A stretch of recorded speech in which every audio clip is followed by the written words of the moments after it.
మహాగండ మహోన్నతుడ పరిశుద్ధుడ నీ పాదాలకు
నడిపించిన విధానానికై కృతజ్ఞతలు తండ్రి.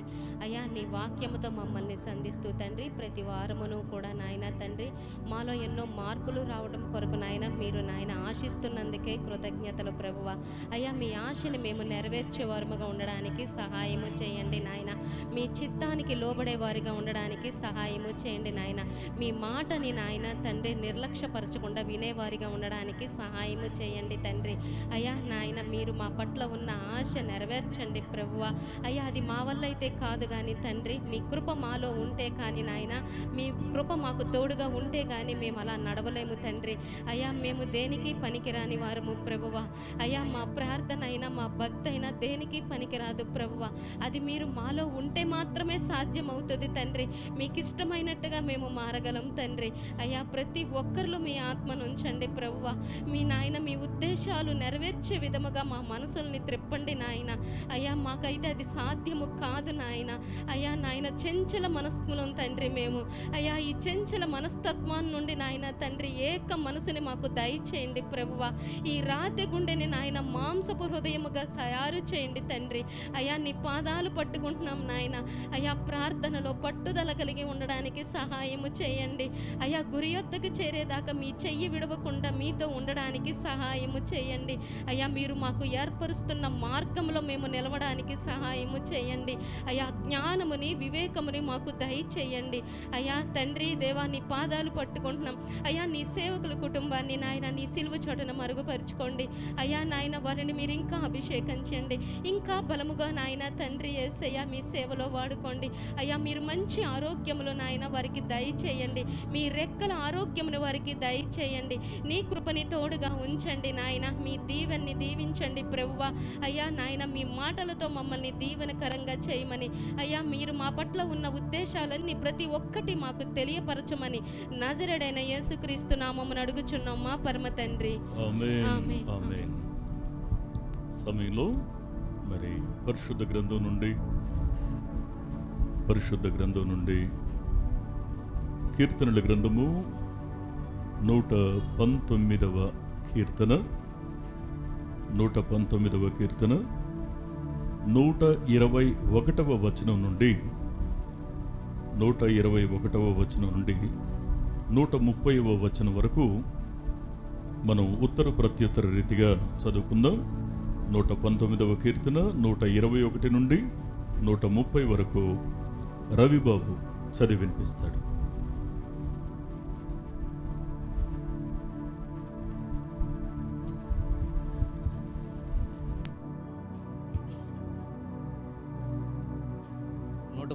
కీర్తన నుండి 121 వచనం నుంచి 130 వచనం చదువుకుందాం. నేను నీ నీతి న్యాయములను అనుసరించుచున్నాను, నన్ను బాధపరచు వారి వశమున నన్ను విడిచిపెట్టకుము.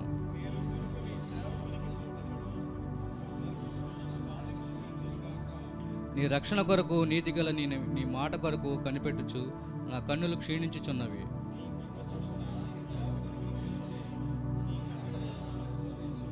నేను నీ సేవకుడను, నీ శాసనములను గ్రహించినట్లు నాకు జ్ఞానము కలుగ చేయుము.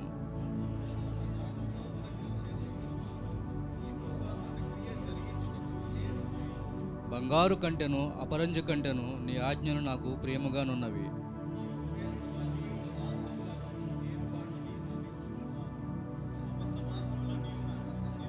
నీ శాసనములు ఆశ్చర్యములు కావుననే నేను వాటిని గైకొనుచున్నాను.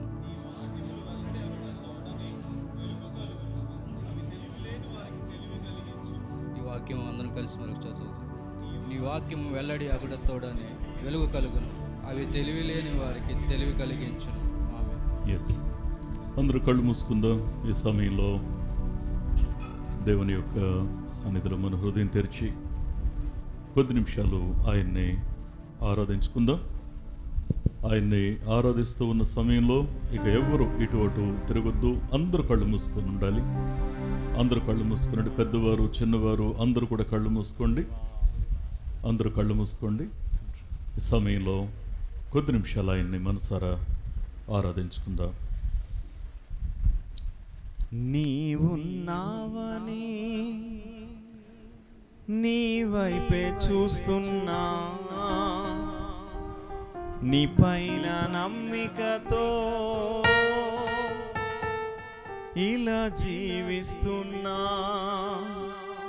ఆత్మతో నింపిన నన్నదరించిన నా మంచి యేసయ్యా, అంతరంగమున ఆనందమిచ్చిన ఆత్మనాదుడా, నా ఆత్మనాదుడా.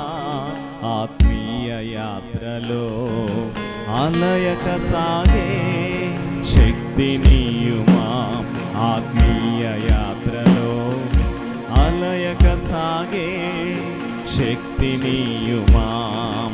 అవరోధాలెన్నో ఎదురొచ్చినా,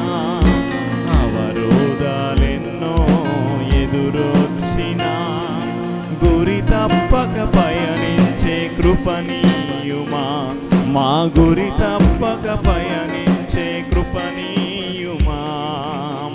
నీవున్నావని నీ వైపే చూస్తున్నా, నీ పైన నమ్మికతో ఇలా జీవిస్తున్నాం.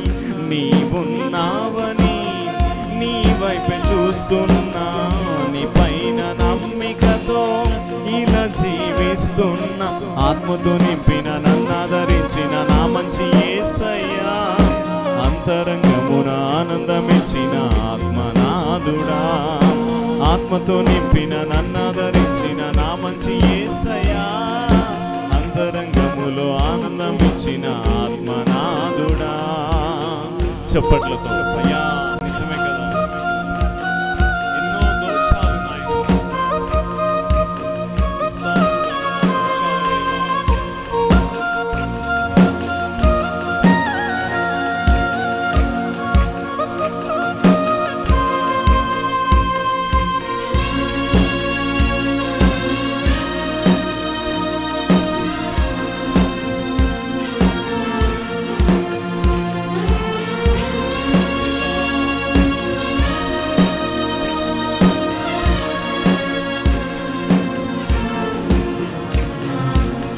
విస్తారమైన నా దోషములు వెన్నంటి వేధించి తరిమిన వేళ, విస్తారమైన నా దోషములు వెన్నంటి వేధించి తరిమిన వేళ, ఒక్క క్షణములోనే శుద్ధుని చేసి నిర్దోషిగా తీర్చిన నిష్కలంకుడా, ఒక్క క్షణములోనే శుద్ధుని చేసి నిర్దోషిగా తీర్చిన నిష్కలంకుడా, కొండంత ప్రేమను నాపై చూపించి నా అండగా నీవు నిలిచావయ్యా.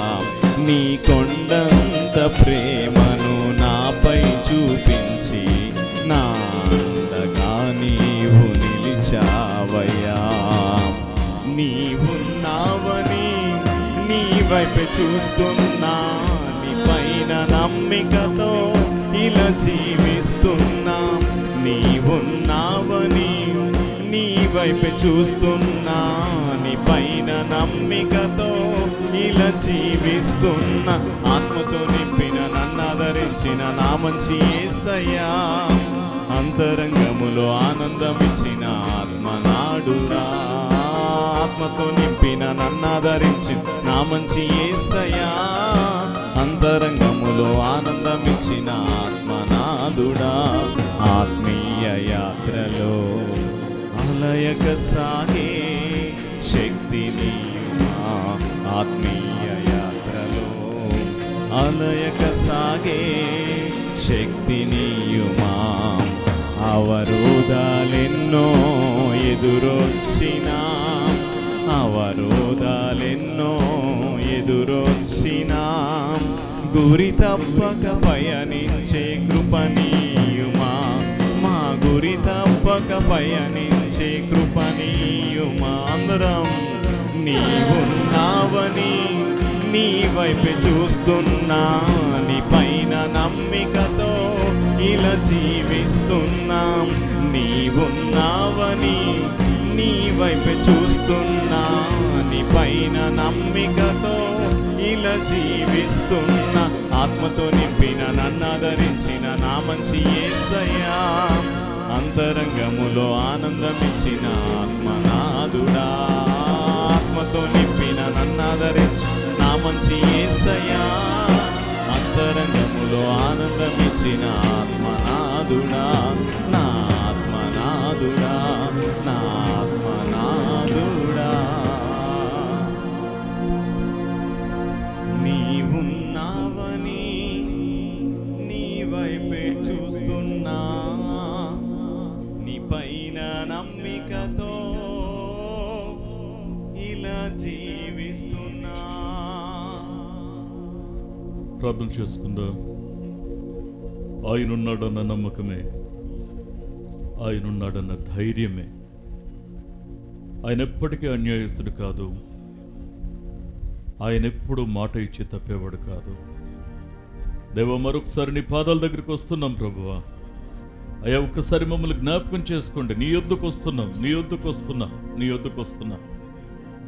నిండు హృదయంతో దేవునితో ఒక ఒప్పందం చేసుకుందాం. ఈ సమయంలో మనం ప్రార్థన చేసుకుందాం. దేవుని యొక్క వాక్యం నిమిత్తమై రవి ప్రార్థన చేస్తాడు.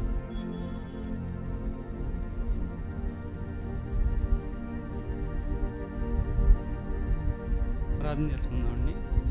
మహోన్నతుడా, సర్వశక్తిమంతుడా, సర్వాధికారి నా దేవా యేసయ్య, మీ ఘనమైన దివ్యమైన శ్రేష్టమైన నామమునకై వేలాది వందనములు కృతజ్ఞతాస్తుతులు చెల్లించుకొనిచున్నాం నా తండ్రి. అయ్యా, ఈ పునరుద్ధాన దినమందు నా తండ్రి ప్రభ మీ మందిరమునకు చేరుకుని మేమందరము నా తండ్రి ప్రభ మీ నామాన్ని స్తుతించడానికి, గణపరచడానికి, మహింపరచడానికి ప్రభ మాకిచ్చిన నాయన ప్రభ ఈ హృదయాలను బట్టి ప్రభ మీ పాదాలకు వందనములు కృతజ్ఞతాస్తుతులు చెల్లించుకొనిచున్నాము నా తండ్రి. ప్రభ ఏ సమయం అందైనా, ఏ స్థితి అందైనా కానీ ప్రభ అయా స్తుతింపబడదగిన నామం మీ నామమని నా తండ్రి మీ పాదాల దగ్గరకు వచ్చి ప్రార్థిస్తున్నాము ప్రభ. తండ్రి, మా ప్రార్థనను ఆలకించుము నాయన ప్రభువా, మా మొర్రకు చెవి యొగ్గుము నాయన. అయా స్తోత్రాలు కూడా మీరే మాకు ఆధారమై, మీరే మాకు ఆశ్రయమై మమ్మల్ని నడిపిస్తున్నందుకు వందనములయ్యా తండ్రి. నాయన, ఏ యోగ్యత లేని వారము ప్రభా మా అపరాధముల చేతను, మా పాపముల చేతను, మా తప్పిదముల చేతను తండ్రి తప్పి తిరుగుతున్న మా బ్రతుకుల్ని నా తండ్రి ప్రభ వెదికి రక్షించుటకు నా తండ్రి ఆ పరమును వీడి శరీరధారిగా ఈ లోకమునకు వచ్చిన తండ్రి మా కొరకు నా తండ్రి ఆలు పెరగని నా తండ్రి బాధ చేసి ఉన్న దేవా మీ పాదాలకు వందనములయ్యా. తండ్రి ప్రభ నాయన ప్రభ మమ్మల్ని విమోచించడానికి వచ్చిన తండ్రి మీ పాదాలకు స్తుతులు స్తోత్రములు నాయన.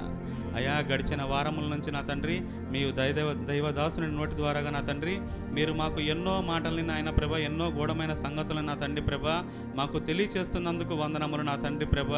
అయా నాయన ప్రభ స్తోత్రార్హుడ భక్తుల జీవితంలోంచి నా తండ్రి ప్రభ అయా మాటలను ఆధారం చేసుకుని నా తండ్రి ప్రభ ఈ కడవరి కాలంలో నా తండ్రి ప్రభ మమ్మల్ని ఉజ్జీవింపబరుస్తున్నందుకు దేవా మీకు వందనములు నాయన. అయా నా తండ్రి స్తోత్రార్హుడ నా తండ్రి మీ మాటకు లోబడే వారంగా మేము ఉండడానికి సహాయము చేయండి నా తండ్రి ప్రభ. అయా పాపము చేసుకున్నప్పుడు నా తండ్రి ప్రభ నా తండ్రి ఆ పాపమును కప్పుకొనక నా తండ్రి మీ పాదాల దగ్గర ఒప్పుకొని విడిచిపెట్టిన తరుణములో నా తండ్రి మమ్మల్ని క్షమించుటకు సిద్ధ మనసు కలిగిన దేవుడు మీరై ఉన్నందుకు ప్రభ మీకు వందనములయ్యా. తండ్రి ఈ లోకంలో నాయన ప్రభ మేము కొద్ది కాలం ఉంటాం ప్రభ, వాటి వైభవం నా తండ్రి ప్రభ ఆయాసము దుఃఖమే ప్రభ, కానీ నా తండ్రి మీరు ఇచ్చే స్వాస్థ్యము నా తండ్రి యుగయుగములు ఉంటుంది నాయన. అటువంటి స్వాస్థ్యములకు నా తండ్రి ప్రభ మేము ప్రతి ఒక్కరము వారసులుగా ఉండడానికి సహాయము చేయండి, కృప చూపించండి నాయన. తండ్రి ప్రభ నాయన మీ మాటల్లోని అర్థాన్ని ఆంతర్యాన్ని నా తండ్రి ప్రభ మీ దైవదాసుని నోటి ద్వారాగా నా తండ్రి ప్రభ మాకు తెలియచేస్తున్నందుకు మరొక్కసారి మీ పాదాలకు స్తుతులు స్తోత్రములు తెలియజేసుకుంటున్నాను ప్రభ. మరి దినమందు మీరు మాతో ఏమైతే మాట్లాడనై ఉన్నారో ప్రభ ప్రతి ఒక్క మాటను నా తండ్రి ప్రభ మా హృదయాల్లో నాటమని సూటిగాను స్పష్టంగాను తెలియజేయమని, ప్రతి ఒక్క హృదయం నింపబడి నా తండ్రి ఇక్కడి నుంచి వెళ్ళడానికి సహాయము చేయమని, సంఘమును సంఘ బిడ్డలను ప్రతి ఒక్కరిని మీరు రెక్కల నిండా భద్రపరచమని యేసయ్య పరిశుద్ధ నామములో అడిగి వేడుకుంటున్నాను మా పరమ తండ్రి. ఆమేన్. ఆమేన్. ఆమేన్. దయతో కూర్చున్న మీ ప్రక్కన కుర్చీలు ఖాళీ లేకుండా చూసుకోండి. మీ ప్రక్కన కుర్చీలు ఖాళీ ఉంటే మీరు లోపలికి జరిగి కూర్చోండి.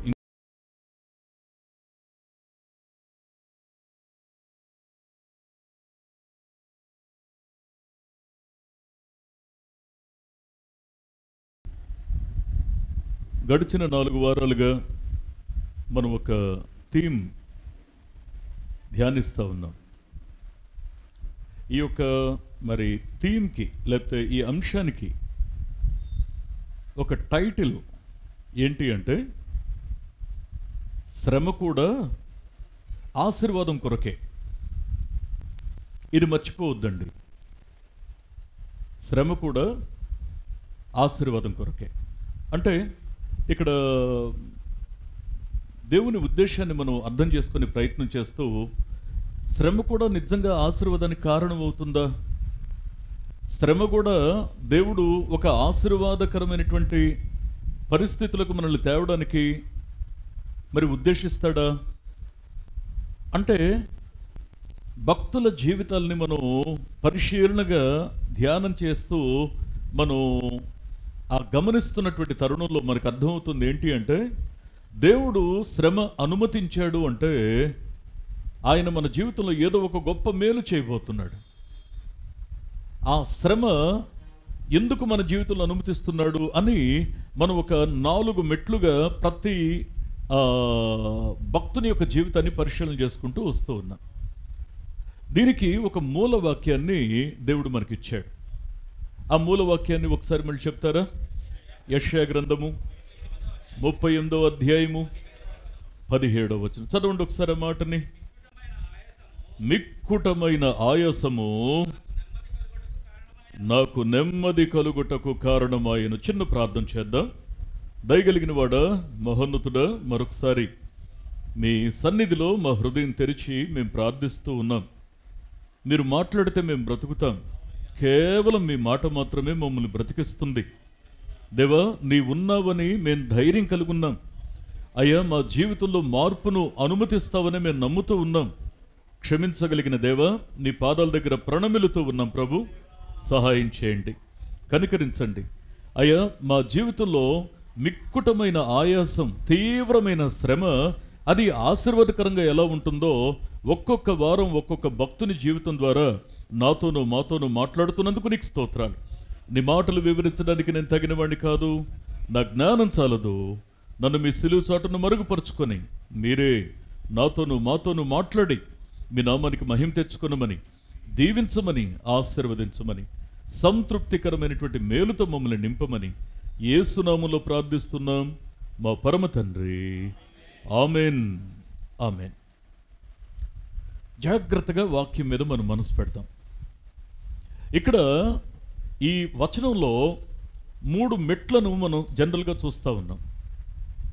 మిక్కుటమైన ఆయాసము, ఇంకొక మాట ఏం చూస్తామంటే ప్రాముఖ్యంగా మిక్కుటమైన ఆయాసము నాకు నెమ్మది కలగడానికి కారణమైంది అని అంటున్నాం. దీన్ని మనం క్రింద నుంచి చదువుకుంటూ వస్తే, అయ్యా నా పాపాన్ని నువ్వు నీ వీపు వెనుక తట్టు వేసేసావు అంటే ఇది క్షమించబడిన స్థితి, రక్షించబడిన స్థితి. ఇప్పుడు 2వ మెట్లోకి వస్తున్నాం. 2వ మెట్లోకి వచ్చిన తర్వాత ఇక్కడ క్షమించబడిన వానికి ఒక బెనిఫిట్ ఉంది. ఏంటి అంటే ఇక్కడ అయ్యా నాశనం అనే గోతి నుంచి నువ్వు నన్ను తప్పించావు అంటే నిత్య నరకం అనేటువంటి ఆ యొక్క గోతి నుంచి నన్ను తప్పించావు. రక్షించబడిన వానికి కలిగేటువంటి ఈ యొక్క బెనిఫిట్. పాపం నాలో ఉంది, దాన్ని నీ వీపు వెనుక వేశావు. నాశనం అనే గొయ్యి ఉంది, నువ్వు నన్ను దాని నుంచి తప్పించావు. ఇప్పుడు రక్షించబడిన తర్వాత నాశనం అనే గోతి నుంచి నేను తప్పించబడ్డానని ఒక వాగ్దానం, ఒక ఎష్యూరెన్స్ నేను పొందుకున్న తర్వాత ఇంకా విశ్వాస జీవితంలో నేను ముందుకు సాగాలిగా. ఉద్యోగం ఉంది, వ్యాపారం ఉంది, కుటుంబం ఉంది, అవసరాలు ఉన్నాయి, సమస్యలు ఉన్నాయి, ఇబ్బందులు ఉన్నాయి. మరి జీవితం మరి సాగాలి కదా ముందుకి. ఈ సాగుతున్న క్రమంలో రక్షించబడిన బ్రతుకులో కూడా కొన్నిసార్లు సమస్యలు ఎందుకు అనుమతించబడుతున్నాయి? దేవుని దగ్గరకు వస్తే ఏదో జరిగిపోద్దని, లేకపోతే నా కష్టాలన్నీ తీరిపోతాయని, అప్పులన్నీ తీరిపోతాయని ఎవరో చెప్పారు కదా. అయ్యా అసలు నువ్వు దేవుని దగ్గరకు వచ్చింది ఏ పర్పస్తో వచ్చావు, ఏ దృక్పథంతో వచ్చావు? కేవలం దేవుడు ఒక మనిషిని కనుకరించడం అనేటువంటి అంశం కేవలం స్వస్థత, కేవలం నీ అప్పులు తీర్చడం, కేవలం నీ అవసరాలు తీర్చడం మాత్రమే అయితే ఆయన పరలోకాన్ని విడిచిపెట్టి భూమి మీదకి రావాల్సిన అవసరం లేదు. అంతకు మించిన ఒక విషయం ఉంది. ఏంటది అంటే కొన్నిసార్లు మన జీవితంలో శ్రమ కలగడానికి గల కారణం. అందుకే ఇక్కడ అంటాడు మిక్కుటమైన ఆయాసము అంటే దాని సమస్య యొక్క తీవ్రతను వివరిస్తాడు. మిక్కుటమైన ఆయాసము నాకు కలుగుతుంది అంటే నాకు నెమ్మది కలగడానికి నువ్వేదో ఒక ప్లాన్ చేశావు. ఇది దేవుని యొక్క వాక్యంలో ఉన్న ఉద్దేశం. దీనికోసం మనం మొదటిగా ఒక భక్తుని జీవితాన్ని చూసాం. యోనా గురించి మనం మాట్లాడుకున్నాం. 2వ భక్తుని జీవితాన్ని చూసాం. యాకోబుని గురించి చూసాం. అంతేకాకుండా 3వది దావీదుని గురించి చూసాం. 4వది మోషేను గురించి నేర్చుకున్నాం. వీరందరి జీవితంలో భక్తి కలిగిన వారే, దేవుని కోసం బలంగా వాడబడుతున్న వారే, వారి జీవితంలో శ్రమ వచ్చింది, నో డౌట్. కానీ ఈ శ్రమ రావడానికి రీజన్, దాని గురించి ఆలోచిస్తూ ఉంటే ఎంత ఆశ్చర్యకరంగా అనిపించిందంటే మనకు శ్రమ కలగడం వెనుక దేవుడు దాచి ఉంచిన ఆశీర్వాదం నీ ఒడిలో వేయడానికి, దేవుని చిత్తంలో నువ్వు నిలిచి ఉండడానికి, దేవుని యొక్క మరి ఆలోచనకు అనువుగా నువ్వు నేను నడవడానికి కొన్నిసార్లు శ్రమను దేవుడు అనుమతిస్తాడు. ఎంత మరి ఆశ్చర్యకరమైన విషయం అది. ఫైన్, 4 జీవితాలు చూసాం. ఈ రోజున 5వ భక్తుని యొక్క జీవితాన్ని మనం కాస్త పరిశీలన చేసే ప్రయత్నం మనం చేస్తాం. ఈ వ్యక్తి ఎవరు అనంటే సంసోను. సంసోను యొక్క జీవితాన్ని చిన్నప్పటి నుంచి వింటున్నాను కదండి, మళ్ళీ ఏం వినాలి అంటే ప్రతి ఒక్కరి జీవితాన్ని కూడా ఒక క్రమమైన పద్ధతిలో మనం చూస్తున్నాం. అంటే వారి జీవితాలను వివరించడానికి మరి బైబిల్ కాలేజీలో అయితే నేను 1 డే చెప్తాను. అంటే మినిమం 6 to 7 అవర్స్ మాట్లాడాలి మినిమం. అది కూడా పాస్టర్స్తో మాట్లాడాలి. నేను కనీసం ఒక క్యారెక్టర్ స్టడీ చేస్తే 6 గంటల నుంచి 7 గంటలు, అది MTH లెవెల్ అయితే అట్లీస్ట్ 10 అవర్స్ గురించి మాట్లాడుకోవాలి. అయితే మనం 1 గంటలో అవకాశం ఉన్నంత వరకు మనం మాట్లాడుకొని తెలుసుకునే ప్రయత్నం చేస్తున్నాం. మనం సంసోను గురించి నేర్చుకోవాలనే ఈ ప్రయత్నం చేస్తున్నాం. ఇప్పుడు సంసోను యొక్క జీవితాన్ని గురించి మనం జాగ్రత్తగా అర్థం చేసుకునే ప్రయత్నం చేస్తే మొట్టమొదట సంసోను యొక్క జీవితాన్ని గురించి వాగ్దానము అనే అంశాన్ని చూస్తాం. వాగ్దానం చేత పుట్టినవాడు సంసోను, వాగ్దానం చెయ్యబడిన తర్వాత పుట్టినవాడు సంసోను. ఈ విషయాన్ని న్యాయాధిపతుల గ్రంథము 13వ అధ్యాయము 2-3 వచనాల్లో ఇక్కడ ఈ భాగాన్ని మనం చూస్తాం. ఆ కాలమున దాను వంశస్థుడు మనోహ అను ఒకడుండెను. అతని భార్య గొడ్రాలై కానుపు లేక ఉండెను. యెహోవా దూత ఆ స్త్రీకి ప్రత్యక్షమై, ఇదిగో నీకు కానుపు లేకపోయెను, అయితే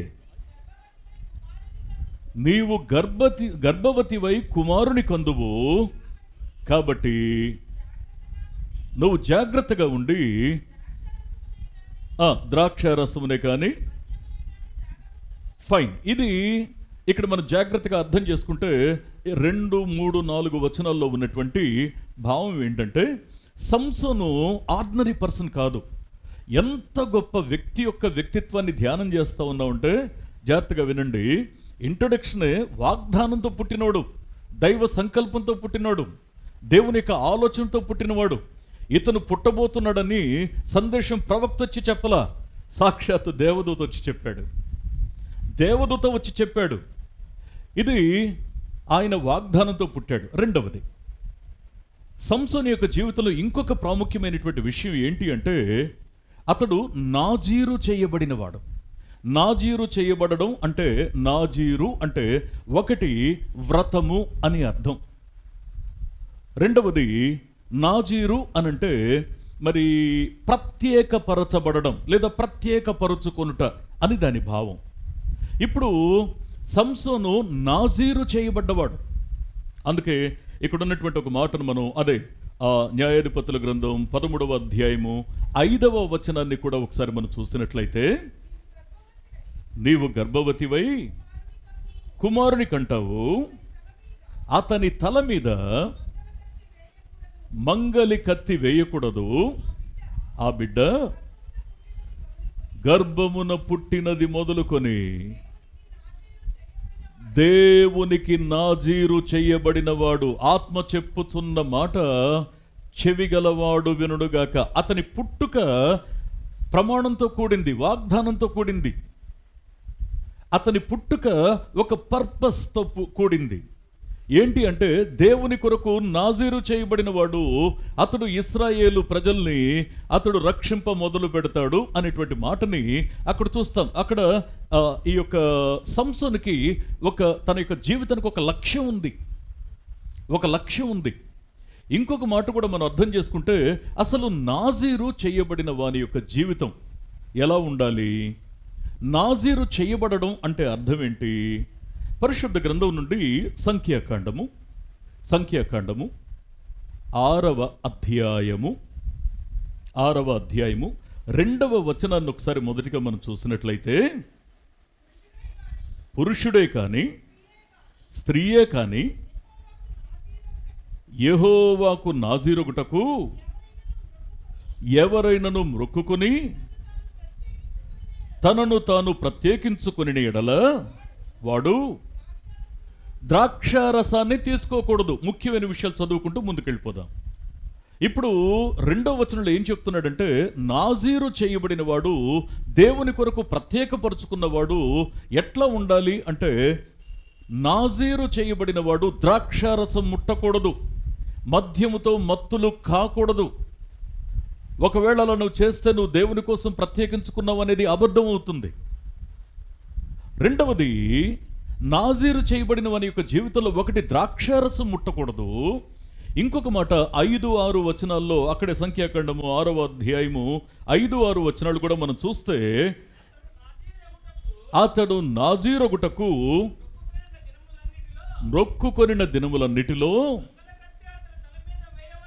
మంగలి కత్తి అతని తల మీద వేయకూడదు. అంటే క్షవరం చేయకూడదు. అతనికి మంగళ కత్తి అతని తల మీదకి రాకూడదు. ఇందాక 2వ వచనంలో ఏం చూసాం? నాజీరు చేయబడిన వాడు త్రాగకూడదు, ద్రాక్షారసం త్రాగకూడదు. 5వ వచనంలో ఏం చూస్తున్నాం? నాజరు చేయబడిన వాని తల మీదకి మంగళ కత్తి రాకూడదు. 6వ వచనంలో ఏం చూస్తున్నాం అంటే ఇక్కడ ఇంకొక మాట ఏమంటాడంటే అతడు శవమును ముట్టకూడదు. అతడు శవమును ముట్టకూడదు, కళేబరాన్ని ముట్టకూడదు. మీరు జాగ్రత్తగా గుర్తుపెట్టుకోండి. ఎందుకు మనం ధ్యానిస్తున్నాం ఈ మాటల్ని? నాజీరు చేయబడిన జీవితంలో ఎలాంటి సిచ్యువేషన్ ఉండాలి, డెడికేట్ చేసుకున్న బ్రతుకులో ఎలాంటి పరిస్థితి ఉండాలి అంటే, ఒకటి త్రాగకూడదు, రెండవది క్షవరం చేయకూడదు, మంగళకత్తి తల మీదకి రాకూడదు, మూడవది శవమును ముట్టకూడదు. అంటే ఇక్కడ మనం గమనించాల్సినటువంటి విషయం ఏంటి అంటే,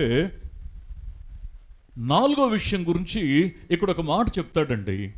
ఏంటి అంటే మొదటి సమూయేలు గ్రంథము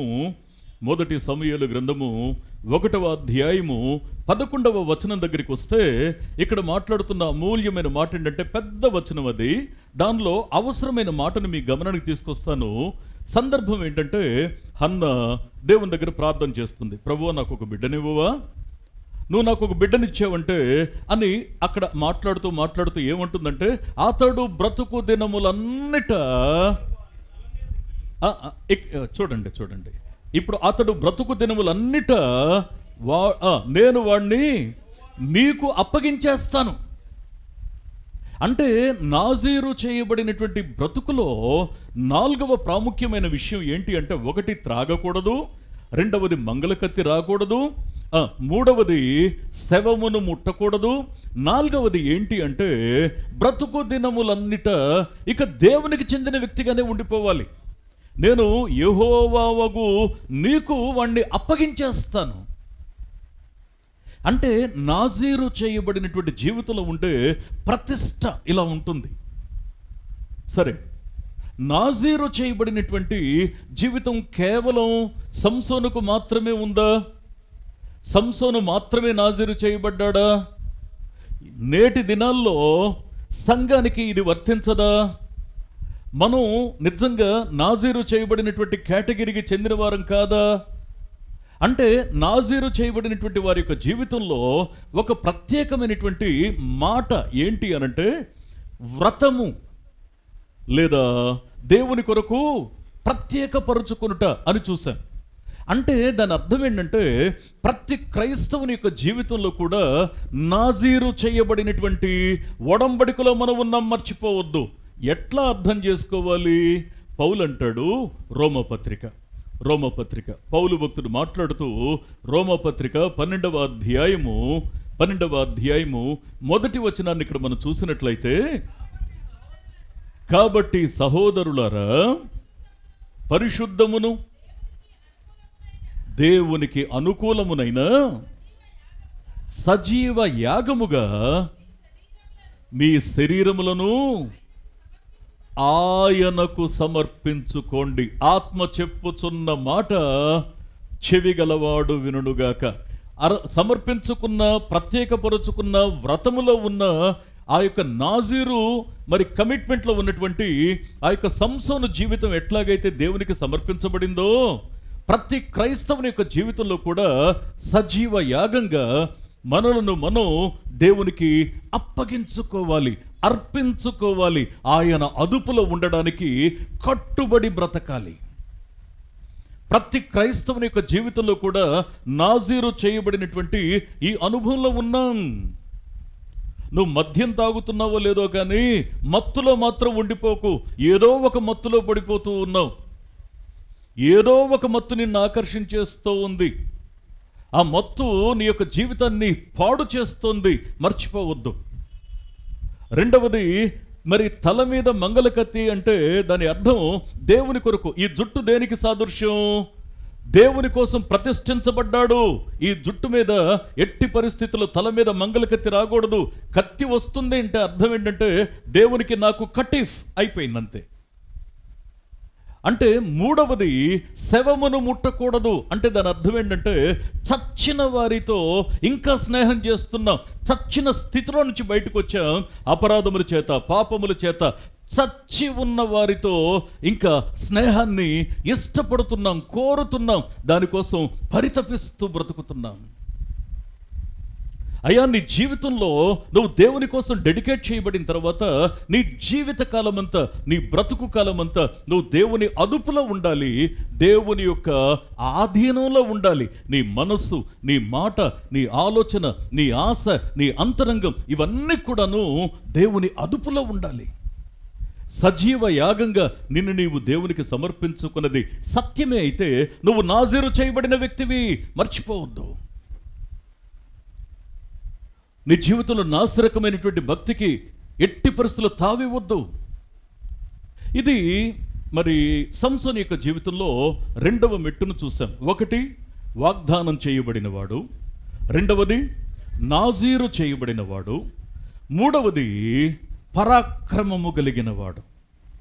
పరాక్రమము కలిగినవాడు. అందుకే ఇక్కడ ఉన్నటువంటి ఒక మాటని మీ గమనానికి నేను తీసుకొస్తున్నాను. న్యాయాధిపతుల గ్రంథం 14వ అధ్యాయము 5-6 వచనాలు ఇక్కడ మనం చూస్తే ముఖ్యమైన మాటను మీ గమనానికి తీసుకొచ్చేస్తాను. కొదమసింహం ఒకటి తన మీద బొబ్బరించుకుంటూ వస్తే చేతిలో ఎలాంటి ఆయుధం కూడా లేకుండా దాన్ని మేకపిల్లను చీల్చేసినట్లు దాన్ని చీల్చేశాడు, చంపేశాడు. కొదమసింహం తన మీదకి వస్తూ ఉంటే మేకపిల్లను చీల్చినట్లు, ఒకవేళ మేకపిల్ల మన వైపు సీరియస్గా చూస్తేనే మనం అక్కడ నిలబడం, మేకపిల్ల మన మీదకు ఉరికొస్తేనే మనం అక్కడ నిలబడం. ఇది మన స్టేటస్. ఇక్కడ అతని పరాక్రమం, సంసోను యొక్క పరాక్రమం ఏంటి అంటే కొదమసింహాన్ని ఒట్టి చేతులతో చీల్చి అవతల పారేశాడు. తర్వాత ఈ పరాక్రమంలో రెండో విషయం ఏంటి అంటే, ఇది న్యాయాధిపతుల గ్రంథం 15వ అధ్యాయము 4వ వచనాన్ని ఒకసారి మనం చూస్తే అక్కడ వాడిన అమూల్యమైన మాట ఏంటంటే 300 నక్కలని పట్టుకొని. ఏమండి, సాధ్యమేనా ఇది? మనం ఒక కుక్కను పట్టుకోలేమండి. అక్కడ కుక్కలు ఉంటే ఇక్కడ ఆగిపోతాం మనం. ఇప్పుడు కుక్కల ప్రాబ్లం ఎక్కువైంది అన్ని రాష్ట్రాల్లో కూడా. 300 నక్కల్ని కర్కశంగా ఉండి మనిషిని అమాంతం తినివేయగలిగేటువంటి ఆ మనసున్నటువంటి, అలవాటు ఉన్నటువంటి ఈ యొక్క నక్కల్ని 300 నక్కల్ని పట్టుకున్నాడంటండి. పట్టుకొని ఇటు నుంచి ఒక తోక, ఇటు నుంచి ఒక తోక తీసుకొచ్చి దాన్ని ముడివేసి ఆ 2 నక్కలకి ఉన్న తోకల్ని ముడివేస్తూ దానికి ఒక దివిటి కట్టి శత్రువుల పొలాల్లోకి వదిలేశాడు. 300 నక్కల్ని పట్టుకోవడం అంటే ఒక సింహాన్ని చంపిన దానికంటే పెద్ద టాస్కే అది. మూడవది ఇంకొక ప్రాముఖ్యమైన విషయం ఏంటి అంటే, అదే న్యాయాధిపతుల గ్రంథం 15వ అధ్యాయము 15వ వచనాన్ని ఒకసారి మనం చూస్తే చదువు నాన్న. అతడు గాడిద యొక్క పచ్చి దవడ ఎముకను కనుగొని చెయ్యి చాచి పట్టుకొని దాని చేత 1000 మంది మనుషులను చంపెను. ఆత్మ చెప్పుచున్న మాట చెవిగలవాడు వినుడుగాక. అంటే ఇక్కడ మరి ఏ ఫిలిష్తీయులకు అడ్డుకట్ట వేయడానికి దేవుని చేత తాను ఎంపిక చేయబడ్డాడో, నాజీరు చేయబడ్డాడో దానిలో భాగంగా ఏం చేస్తున్నాడంటే ఒక గాడిద యొక్క పచ్చి దవడ ఎముకని మాత్రమే చేత పట్టుకొని, ఒకళ్ళిద్దరిని కాదండి, ఆలోచించి చూడండి, 1000 మందిని నేలమట్టం చేశాడు. అంటే దీన్ని బట్టి అతని యొక్క బలం ఎలాంటిదో మనం అర్థం చేసుకోగలుగుతున్నాం. ఇప్పుడు ఎంత గొప్ప భక్తుని జీవితాన్ని మనం ధ్యానిస్తున్నామంటే, ఒకటి వాగ్దానం చేయబడినవాడు, రెండవది నాజీరు చేయబడినవాడు, మూడవది పరాక్రమము కలిగినవాడు, నాలుగవది ఆశీర్వదించబడినవాడు. ఇప్పుడు మీరు జాగ్రత్తగా అదే న్యాయాధిపతుల గ్రంథం 13వ అధ్యాయము 24-25 వచనాలు చూస్తే మరి అతని తల్లి అతన్ని కనిన తర్వాత యెహోవా అతనిని ఆశీర్వదించి అని 24వ వచనంలో మనం చూస్తాం. దేవుని చేత ఆశీర్వదించబడ్డవాడు, తను ఆర్డినరీ పర్సన్ కాదు అతను. 25వ వచనం దగ్గరికి వస్తే దేవుని ఆత్మ చేత మాటి మాటికి రేపబడుచున్నవాడు, తక్కువైన వ్యక్తి కాదు, సాదాసీదా వ్యక్తి కాదు తను. ఇక్కడ సంసోను గురించి ఒక చిన్న ఇంట్రొడక్షన్ ఇది. ఇప్పుడు ఇలాంటి సంసోను యొక్క జీవితంలో ఒక బాధాకరమైనటువంటి ఇన్సిడెంట్ ఒకటి జరిగింది. ఏంటి అంటే సంసోనుకు శ్రమ వచ్చింది. సంసోనుకు శ్రమ రావడం ఏంటి? సంసోను జీవితంలో ఇంత మరి క్వాలిటీస్ కలుగున్నటువంటి మరి ఈయనకి శ్రమ రావడం ఏంటి? వాగ్దానం ఉంది, నాజీరు ఉంది, అరే ఇన్నిన్ని విషయాలున్న తర్వాత ఈ 4 అనుభవాలు కలిగినటువంటి ఈయన మరి తాను శ్రమ పడడం ఏంటి? అసలు ఇంతకీ శ్రమ ఏంటి? మొదటి విషయం సంసోను యొక్క శ్రమ. ఇక్కడ పరిశుద్ధ గ్రంథంలో న్యాయాధిపతుల గ్రంథము 16వ అధ్యాయము ఇక్కడ 19 నుండి 22 వచనాల వరకు మనం జాగ్రత్తగా అర్థం చేసుకునేటువంటి ప్రయత్నాన్ని మనం చేస్తే, చదవండి. ఆమె తన తొడ మీద అతనిని నిద్రపుచ్చి ఒక మనుష్యుని పిలిపించి వాని చేత అతని తల మీద 7 జడలను క్షవరము చేయించి అతనిని బాధించుటకు మొదలుపెట్టెను. అప్పుడు అతనిలో నుండి బలము తొలగిపోయెను. ఆత్మ చెప్పుచున్న మాట చెవిగలవాడు వినుగాక. ఏమండి, వాగ్దానం ఉంది, నిజమే. నాజీరు చేయబడ్డావు, నిజమే. పరాక్రమము కలిగిన వ్యక్తివే, నిజమే. ఆశీర్వదించబడిన వ్యక్తివే, నిజమే. కానీ నీ నుంచి బలం తొలగిపోవడానికి కారణం ఏంటి? ఎందుకు బలం తొలగిపోయింది? ఇక్కడ ఈ మాటను మనం జాగ్రత్తగా అర్థం చేసుకునే ప్రయత్నాన్ని మనం చేస్తే, బైబిల్లో కొన్నిటికి సింబాలిక్గా కొద్దిమంది ఉంటారండి. నోవహు అనగానే మనకేం గుర్తొస్తుందంటే మరి ఓడ గుర్తొచ్చేస్తుంది. హానోకు అనగానే ఏం గుర్తొస్తుందంటే దేవునితో నడవడం గుర్తొస్తుంది.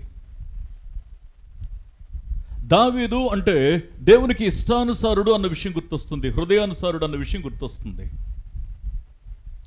అలాగే ఇక్కడ మరి సంసోను అనగానే మహాబలవంతుడు గుర్తొస్తాడు.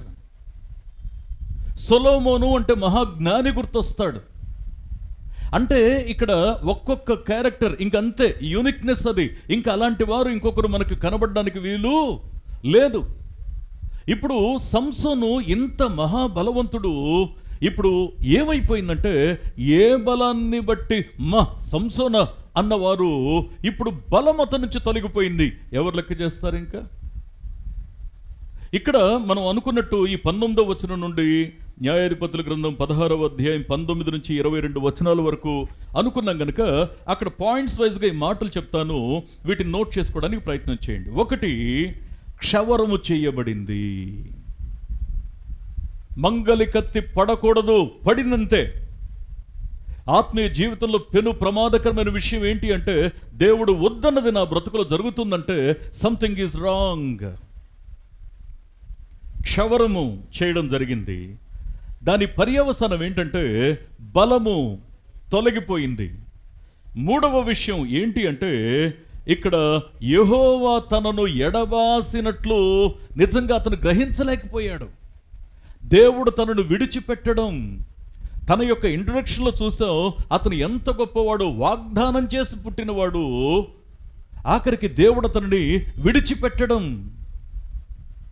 అంతేకాకుండా 4వ విషయాన్ని చూస్తే అతనిని పట్టుకొనుట. అంటే ఇంతవరకు ఫిలిష్తీయుల జీవితంలో సాధ్యం కాని ఒక అంశం ఏంటి అనంటే సంసోనుని పట్టుకోగలగడం. అది వారి వల్ల కాల. కానీ ఈ రోజున నువ్వు శత్రువుల చేతికి దొరికిపోయావు. ఇంతవరకు ఎవరి నోట్లో నానలా, ఇంతవరకు ఎవరికి నిన్ను నిందించే అవకాశం నువ్వు ఇవ్వలా. ఇటువంటి పరిస్థితుల్లో మరి ఇక్కడ ఏం జరుగుతుందంటే నువ్వు శత్రువుల చేతులకు దొరికిపోతున్నావు కొన్నిసార్లు. 5వ విషయాన్ని ఇక్కడ మనం జాగ్రత్తగా అర్థం చేసుకుంటే, అతని యొక్క కన్నులను ఓడదీసి, మీరు చెప్పిన రిఫరెన్స్ నోట్ చేసుకొని మరి మళ్ళీ ఇంటికి వెళ్ళిన తర్వాత మీరు చదవండి. అతని కన్నులను ఓడదీసి ఆరవ విషయం ఇక్కడ ఏం మాట్లాడతాడంటే ఇత్తడి సంఖ్యల చేత అతన్ని బంధించడం జరిగింది.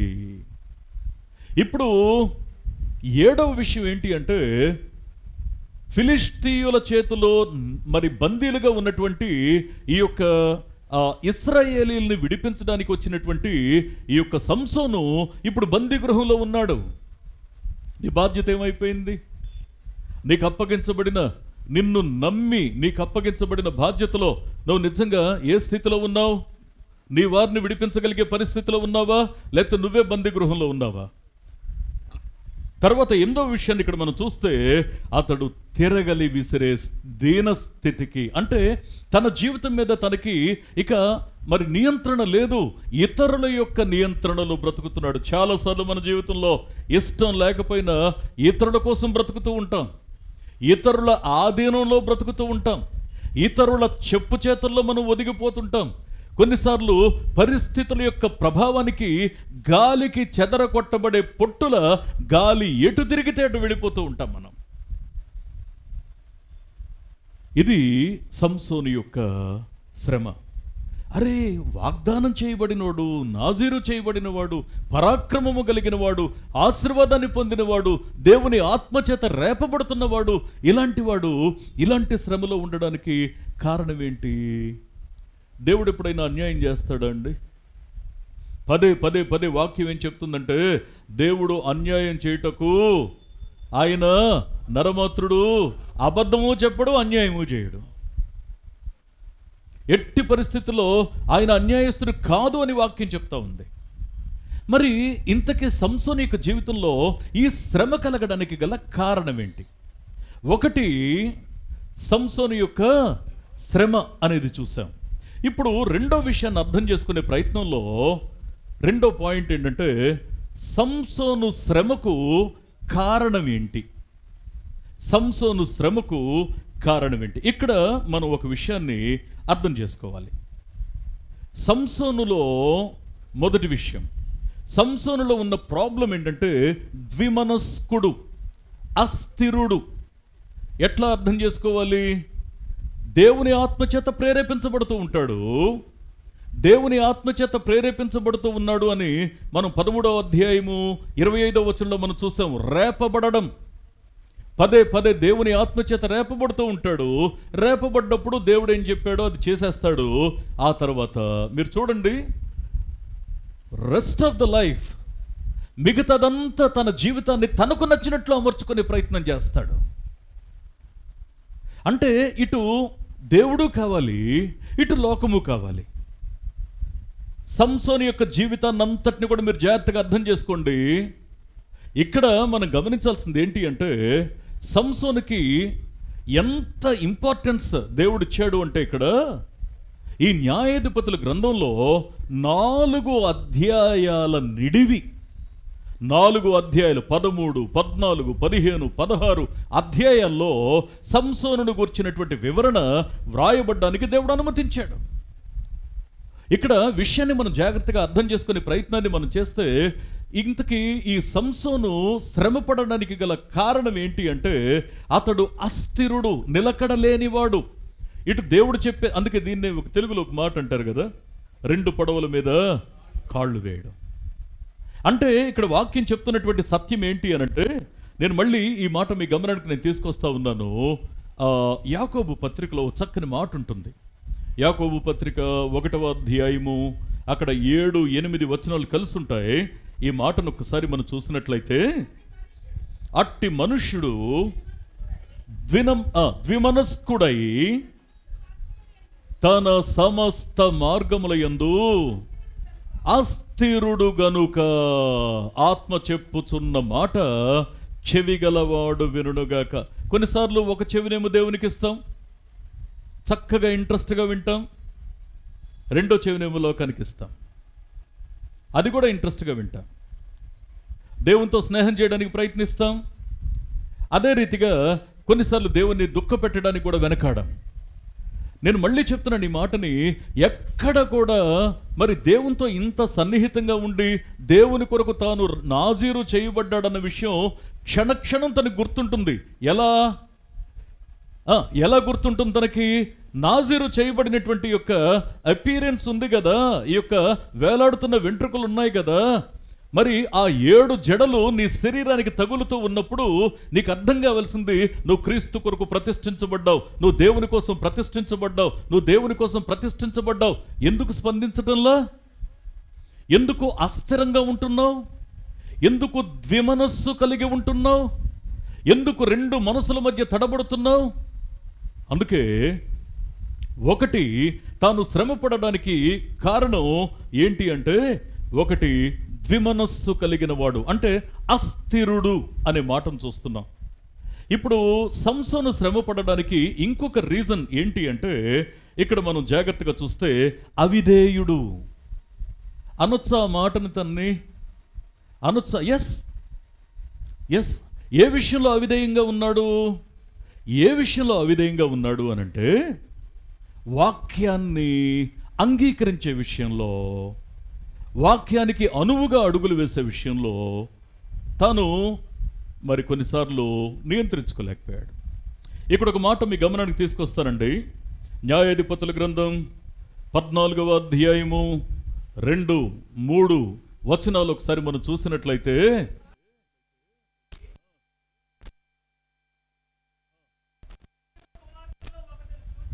ఫిలిష్తీయుల కుమార్తెలలో ఒకతిని చూచితిని,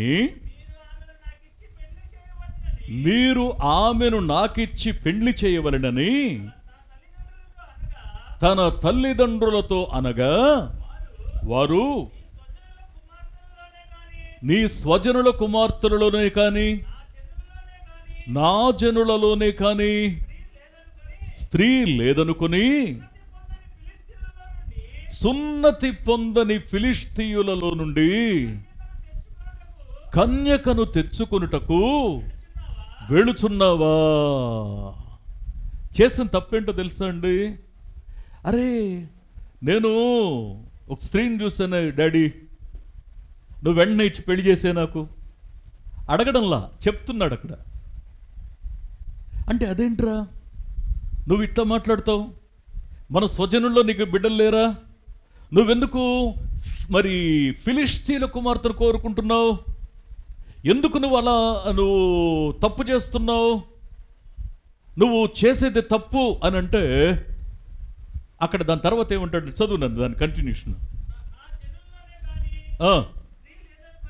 అనుకుని సున్నతి పొందని ఫిలిష్తీయులలో నుండి కన్యకను తెచ్చుకోవడానికి వెళ్ళుచున్నావా అని అతని తల్లిదండ్రులు అతన్ని అడిగిరి. అందుకు సంసోను, ఆమె నాకు ఇష్టమైంది, నువ్వేమన్నా చేయి, నాకు అనవసరం, నీ స్టేట్మెంట్తో నాకు సంబంధం లేదు. తల్లిదండ్రులారా, మీ యొక్క ఆలోచన, మీ అభిప్రాయంతో నాకు సంబంధం లేదు. నేను చూశాను, నేను ఇష్టపడ్డాను, అంతే. నా ఇష్టమే, నా జీవితం మీద మీకు అదుపు లేదు. ఇక్కడ మరి తల్లిదండ్రుల మాట ధిక్కరించాడు కదా. తల్లిదండ్రుల మాట ధిక్కరిస్తే వాక్యాన్ని మీరినట్లు ఎట్లా అవుతుంది? అసలు ఇంతకీ వాక్యం ఏం చెప్తుంది? మీరు గమనించాలి. ఇప్పుడు మనం ఎక్కడ నిలబడి చూస్తున్నాం? సంసోను కాలంలో నిలబడి ఒకసారి వెనక్కి తిరిగి చూస్తాం. సంసోనుకి ముందు జీవించిన వారిలో అబ్రహాము ఉన్నాడు, ఇస్సాకు ఉన్నాడు. ఇప్పుడు అబ్రహాము తన జీవితం, ఆయన ఇస్సాకుకి పెళ్లి చేసిన విధానం, అక్కడ పెళ్లి చేసే ముందు ఆయన యొక్క కమిట్మెంట్, ఇవన్నీ కూడా మరి అబ్రహాముని గురించి ఇక్కడ సంసోనుకి ఖచ్చితంగా తెలుసు, నో డౌట్. ఇక్కడ మనం అర్థం చేసుకోవాలి ఏం చెప్పాడు. ఆదికాండము 24వ అధ్యాయము 3-4 వచనాల్లో ఇక్కడ మాట్లాడుతున్న అమూల్యమైనటువంటి ఒక మాట అబ్రహాం మాట్లాడుతూ ఏమంటాడంటే, నేను ఎవరి మధ్య కాపురమున్నానో ఆ కనానీయుల కుమార్తెలలో ఒకదానిని నా కుమారునికి పెండ్లి చేయక ఆత్మ చెప్పుచున్న మాట చెవిగలవాడు వినుగాక. ఏమంటున్నాడంటే, నేను ఎక్కడైతే ఎవరి మధ్య నివాసం ఉంటున్నానో ఈ కనానీయుల కుమార్తె అంటే దాని అర్థం ఏంటంటే, అన్యజనుల కుమార్తెను ఎట్టి పరిస్థితుల్లో నా కుమారునికి చేయడానికి వీల్లేదు. నా బంధువులు అంటే ఇక్కడ మనం అర్థం చేసుకోవాలి, క్రీస్తు రక్తంలో కడగబడిన అంటే మారు మనసు అనుభవం పొందిన వారే మన బంధువులు. వారు ఏ కులం కానివ్వండి, ఏ మతం కానివ్వండి, మనం క్రీస్తులో చచ్చి బ్రతికిన తర్వాత మన మతం చచ్చిపోయింది, మన కులం చచ్చిపోయింది, మనం క్రీస్తులో బ్రతికి ఉన్నాం, ఉనికి కలిగి ఉన్నామంటే నా పాత గతం చచ్చిపోయింది. అందుకే క్రీస్తులో నేను ఏమై ఉంటాను అంటే ఖచ్చితంగా నేను ఆత్మ సంబంధమైన మరి బంధం చేత క్రీస్తుతో అతుకబడి దేవుని యొక్క తండ్రి అయిన దేవుని యొక్క ఉద్దేశాలకు తగినట్లుగా, క్రీస్తు యొక్క మాటలకు తగినట్లుగా, పరిశుద్ధాత్మని యొక్క ప్రేరేపణకు తగినట్లుగా నేను అడుగులు వేస్తాను. ఇప్పుడు ఖచ్చితంగా అబ్రహాం ఏం చెప్పాడంటే అన్యుల జోలికి వెళ్ళొద్దు. చాలామంది అండి, I'm very sorry to say, తల్లిదండ్రుల గుండెల్ని కోసేస్తూ ఉంటారు కొద్దిమంది. నాకు నచ్చింది నువ్వు చేస్తావా చేయవా, అరే నువ్వు ఇట్లా మాట్లాడావంటే నేను నువ్వు చచ్చితే నాకేంటి, నేను బతకొద్దా? చాలామంది పిల్లలు ఈ దినాల్లో తల్లిదండ్రుల యొక్క గుండె కోసేవారిగా ఉన్నారు. I'm very sorry to say. నువ్వు చూసావు, నీకు నచ్చింది, కానీ దేవునికి నచ్చిందో లేదో ఎందుకు ఆలోచించలేకపోయావు? అసలు దేవునికి నచ్చిందో లేదో కనుక నువ్వు ఆలోచిస్తే నీ తల్లిదండ్రుల యొక్క మనసును నొప్పించేంత ప్రయత్నం నువ్వు చెయ్యవు. పరిశుద్ధ గ్రంథం ఏముంటుందో తెలుసా? సామెతల గ్రంథం 10వ అధ్యాయం 1వ వచనాన్ని ఒకసారి మనం చూసినట్లయితే,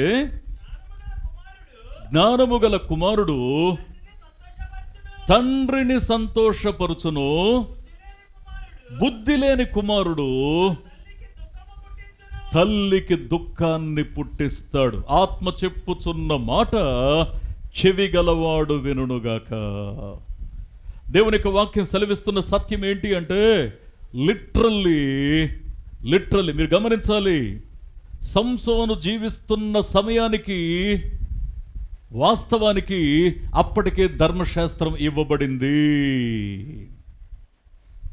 వారికి నియమాలు ఉన్నాయి, నిష్ట ఉంది, ఏం చేయాలో ఏం చేయకూడదో మొత్తం మోషే రాసి పెట్టేశాడు అప్పటికే. అందుకే ఇక్కడ వాక్యాన్ని మనం అర్థం చేసుకునేటువంటి ప్రయత్నాన్ని మనం చేస్తే కొన్నిసార్లు తల్లిదండ్రులను దుఃఖపెట్టేవారిగా ఉన్నాం మనం, కొన్నిసార్లు తల్లిదండ్రుల మనసును నొప్పించేవారిగా, గాయపరిచేవారిగా ఉన్నాం. అంటే మీరు గమనించండి, తండ్రి మనసును నొప్పించినటువంటి తప్పిపోయిన కుమారుడు ఏమన్నాడంటే, నేను పరలోకానికి నీకు విరోధంగా నేను పాపం చేశాను, నువ్వు తల్లిదండ్రుల మనసును నొప్పించేలా ప్రవర్తిస్తున్నావు అంటే నువ్వు దేవునికి వ్యతిరేకంగా నీ కాలెత్తుతున్నావు, గుర్తుపెట్టుకో. అందుకే సంసోను యొక్క తప్పిదం ఏంటి అంటే, ఒకటి ద్విమనస్కుడు, రెండవది అవిధేయుడు, మూడవది ఏంటి అంటే ఇక్కడ ఈ మాటని కాస్త జాగ్రత్తగా అర్థం చేసుకుంటే ఆత్మీయంగా పతనమైన వాడు. అరే ఇన్ని మంచి క్వాలిటీస్ ఉన్నటువంటి ఈ యొక్క మరి సంసోను జీవితంలో ఆత్మీయంగా పతనమైన వాడు అని ఎలా చెప్తాము, ఎలా చెప్పగలుగుతాము? వాక్యం ఏం చెప్తా ఉందంటే ఏమి లేదండి, వెరీ సింపుల్. ఇక్కడ మాట్లాడుతున్న అమూల్యమైన మాట ఏంటంటే యాకోబు పత్రిక 4వ అధ్యాయం 4వ వచనంలో నేను సూటిగా కేంద్ర బిందువు దగ్గరికి వెళ్తాను. లోకముతో స్నేహము, దేవునితో వైరము. వేదనకరమైన విషయం ఏంటంటే నువ్వు దేవుడు ప్రేరేపిస్తే నువ్వు స్పందిస్తూ ఉన్నావు, మళ్ళీ నువ్వేం చేస్తున్నావు అంటే నువ్వు మళ్ళీ వెళ్ళి ఆ యొక్క అన్యజనులతో నువ్వు విందు చేస్తున్నావు, అన్యజనులతో విందు చేస్తున్నావు, అన్యజనులతో వియ్యమందుకోవాలనుకుంటున్నావు. దేవునికి వాక్యం సెలవిస్తున్న సత్యం ఏంటో తెలుసా అండి? కొంతమంది అంటారు అదేనండి ఒక మంచి సంబంధం, కొంచెం బాగా వాళ్ళు బాగా కొంచెం మంచి సంపన్నులు, మరి ఏదో ఒక రకంగా అన్యులే కానీ ఎట్లొకట్ల మా పిల్ల మార్చేసుకుంటుందండి. ఏం పిచ్చమోహన్, నువ్వు మార్చేసుకుంటున్నావు, నిన్ను నువ్వు దేవునితో నువ్వు చేసుకున్న ఒప్పందం నుంచి నువ్వు మార్చేసుకుంటున్నావు. దేవుని సన్నిధిలో కరాఖండిగా బ్రతకటం నేర్చుకోకపోతే, క్రీస్తుకు అనువుగా నువ్వు ప్రతిష్ఠించుకోకపోతే, నువ్వు రాజీ పడడానికి ప్రయత్నిస్తే దాని అర్థం ఏంటో తెలుసా? నువ్వు లోకంతో స్నేహం చేస్తున్నావు. లోకంతో స్నేహం చేయడం అంటే అర్థం ఏంటి అంటే నువ్వు దేవునితో వైరం పెట్టుకుంటున్నావు. వాక్యం సెలవిస్తున్న సత్యం, ఇక్కడ మాట్లాడుతున్న ఈ మాట దాని అభిప్రాయం ఏంటో అర్థమవుతుందా? ఎందుకు సంసోను తన జీవితంలో శ్రమ పడ్డాడు అంటే, ఒకటి ద్విమనస్సు కలిగిన వాడు, రెండవది అవిధేయుడు, మూడవది ఆత్మీయంగా పతనమైన వాడు. అంటే లోకంతో స్నేహం చేస్తున్నాడు, లోకాన్ని కోరుకుంటున్నాడు, విందులు చేస్తున్నాడు, వినోదాలు చేస్తున్నాడు. అంటే ఇక్కడ మనం అర్థం చేసుకోవాల్సిన విషయం ఏంటి అంటే, ఇక దేవుడు అనుకున్నాడు, ఇట్లా వదిలేస్తే కష్టం అబ్బా, నేను చాలా గొప్ప ఉద్దేశంతో తనను ఎన్నుకున్నాను, తన యొక్క జీవితంలోనేమో మరి అడుగులు తడబడిపోతూ ఉన్నాయి అని. ఇక్కడ మూడవ పాయింట్, మొదటి పాయింట్ ఏంటండి? సంసోను యొక్క శ్రమ. రెండవ మాట ఏంటి? శ్రమకు గల కారణం. ఇప్పుడు మూడవ మాట ఏంటి అంటే, శ్రమ అనుమతించడానికి కారణం, ఉద్దేశము. శ్రమ అనుమతించడానికి ఉద్దేశం. ఇక్కడ మనం అర్థం చేసుకోవాలి, ఈ పార్ట్ చాలా కీలకం. ఇది ఆత్మీయ జీవితాన్ని ప్రశ్నించేది, ప్రక్షాళన చేసేది, సరిదిద్దేది, దేవుని యొక్క ఉద్దేశానికి తగినట్లుగా మనలను ఆత్మీయంగా మేల్కొల్పేది. ఏంటి అంటే, ఇప్పుడు అసలు నా జీవితంలో శ్రమను దేవుడు ఎందుకు అనుమతించాడు? శ్రమ అనుమతించడంలో కూడా దేవుని ప్రేమ దాగి ఉంటుందా అంటే ఇక్కడ అవుననే చెప్పాలి. ఎందుకు అంటే ఇక్కడ ఒక ప్రాముఖ్యమైనటువంటి మాటని మీ గమనానికి నేను తీసుకొస్తాను. సంసోను జీవితంలో దేవుడు శ్రమ అనుమతించడానికి గల ఉద్దేశం ఏంటి అంటే, మీరు ఈ మాట గుర్తుపెట్టుకోండి, సంసోను జీవితంలో 7 జారుడు మెట్లు ఉన్నాయి. 7 జారుడు మెట్లు ఉన్నాయి.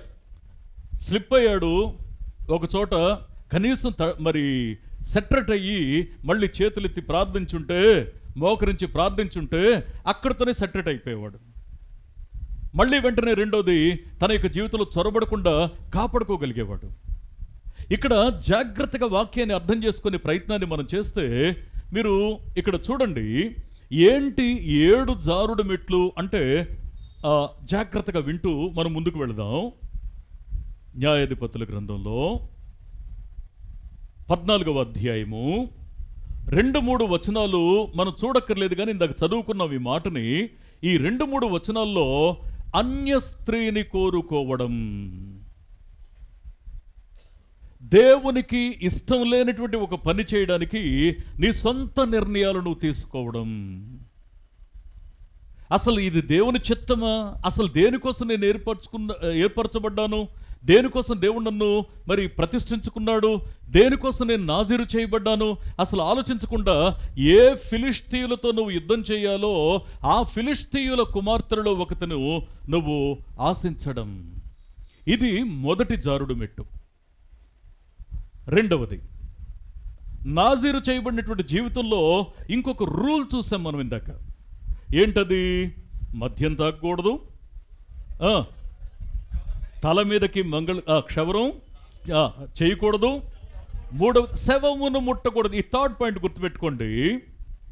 ఇందాక మనం చదువుతూ ఆయన పరాక్రమం గురించి చెప్పుకున్నప్పుడు, కొదమసింహం బొబ్బరించుకుంటూ తన మీదకి వస్తే దాన్ని కొట్టి చంపేశాడని చూసాం. ఇక్కడ తన పరాక్రమము అర్థమైంది, అక్కడ దాకా బాగానే ఉందండి.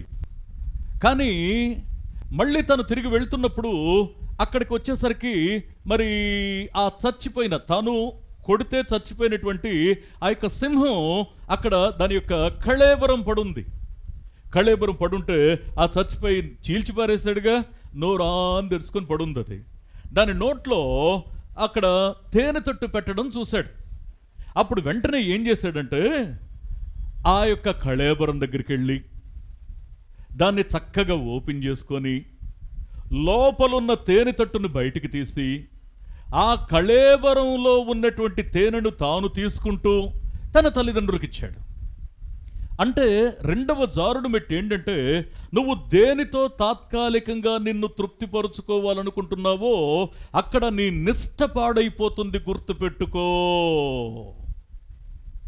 తాత్కాలికంగా ఏ ప్రయోజనం కోసమైతే నువ్వు చేతులు చాచి కొన్నిటిని తీసుకుంటున్నావో అది నీవు ప్రతిష్ఠించుకున్న నాజీరు నుంచి నిన్ను దూరం జరిపేస్తోంది. గుర్తుపెట్టుకో.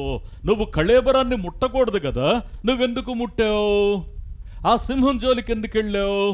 ఆ కళేబరం నోట్లో ఉన్నటువంటి ఆ యొక్క తేనెతో నీకేం పని? దేవుడు నిన్ను పోషించడం లేదా? చిన్న చిన్న ఆశల కోసం దేవుని గొప్ప వాగ్దానాన్ని చాలా చులకనగా వదిలేస్తూ ఉంటామండి మనం.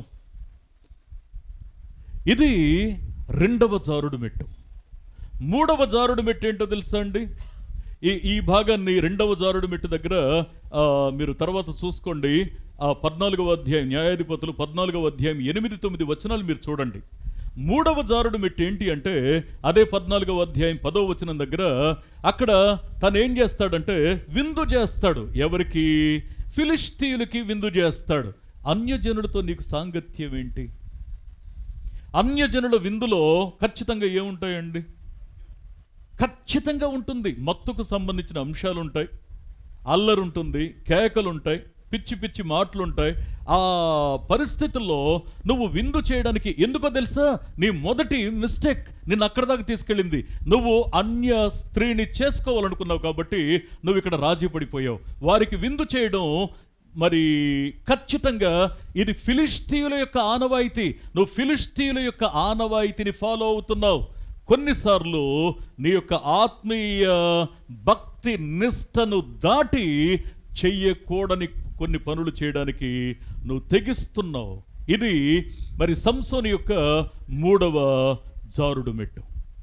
తర్వాత ఇక్కడ ఒక ప్రాబ్లం వచ్చింది. ప్రాబ్లం వచ్చిన తర్వాత వెంటనే 4వ జారుడు మెట్టుకి వెళ్ళిపోయాడు. కనీసం ఆలోచించట్లా. మనం ఇతడు శ్రమ పడడానికి ఒక మేజర్ రీజన్ చెప్పుకున్నాం. ఫస్ట్ పాయింట్ ఏంటండి? ద్విమనస్కుడు, అస్థిరుడు అనుకున్నాం కదా. ఇప్పుడు మూడవ మరి మెట్టు నుంచి జారిన తర్వాత వెంటనే ఏం చేశాడంటే 4వ మెట్టు కూడా జారిపోయాడు. ఎక్కడ? న్యాయాధిపతుల గ్రంథం 16వ అధ్యాయము 1వ వచనంలో ఇక్కడ కొంత పరిస్థితులు డిస్టర్బ్ అయిపోయాయని నేరుగా ఒక వేశ్య దగ్గరికి వెళ్ళిపోయాడు. అంటే యేసుప్రభు చెప్పిన ఒక మాట ఇక్కడ మనకు జ్ఞాపకం రావాలి. సంగమా, నువ్వు ఒకరితో శారీరకమైన సంబంధాన్ని కలిగి ఉంటే మాత్రమే నువ్వు తప్పు చేసినట్లు కాదు. నీ మనసులో ఒకరిని గూర్చిన ఆలోచన పదే పదే పదే పదే రేగుతూ ఉంటే కనీసం నీ వారితో నువ్వు సంతోషంగా గడపలేని పరిస్థితి అంటూ వస్తుందంటే నువ్వు మనసులో వ్యభిచారం చేస్తున్నావు. నువ్వు నీ అంతరంగంలో నువ్వు తప్పు చేస్తున్నావు. ఈ పదం వాడడానికి మనకు కష్టంగా అనిపిస్తుంది, కానీ కొన్ని జీవితాలు రోడ్డు మీద పడుతూ ఉన్నాయి. 16వ అధ్యాయం 1వ వచనంలో ఏముంటాడంటే వేశ్య దగ్గరికి వెళ్ళిపోయాడు. కొన్నిసార్లు మనం మన యొక్క మనస్సును నియంత్రించుకోలేని కారణం చేత మనం చాలాసార్లు మనం అంతరంగంలో తప్పు చేస్తూనే బ్రతుకుతున్నాం. ఆ తర్వాత ఇంకొక జారుడు మెట్టు, 5వ జారుడు మెట్టు ఏంటి అంటే అదే న్యాయాధిపతుల గ్రంథం 16వ అధ్యాయము 4వ వచనాన్ని ఒకసారి మనం చూస్తే అక్కడ దెలీలా అనేటువంటి ఒక స్త్రీని అతడు మోహించి, యేసుప్రభు చెప్పింది అదేగా, ఒక స్త్రీని మోహపు చూపు చూస్తే నువ్వు అప్పుడే ఆవిడతో అక్కడే నువ్వు పాపం చేసినట్లే. దేవుని యొక్క వాక్యం సెలవిస్తున్న సత్యం, ఎక్కడైనా అస్థిరత కలిగినటువంటి తాను కొంచెం ఒకవేళ ఆత్మీయంగా మేల్కొని ఉంటే పరిస్థితి ఎట్లా ఉండేదో ఎందుకు ప్రశ్నించుకోలేకపోయాడు? ఎందుకు పరీక్షించుకోలేకపోయాడు? ఎందుకు ఆత్మీయ జీవితాన్ని సరిదిద్దుకోలేకపోయాడు?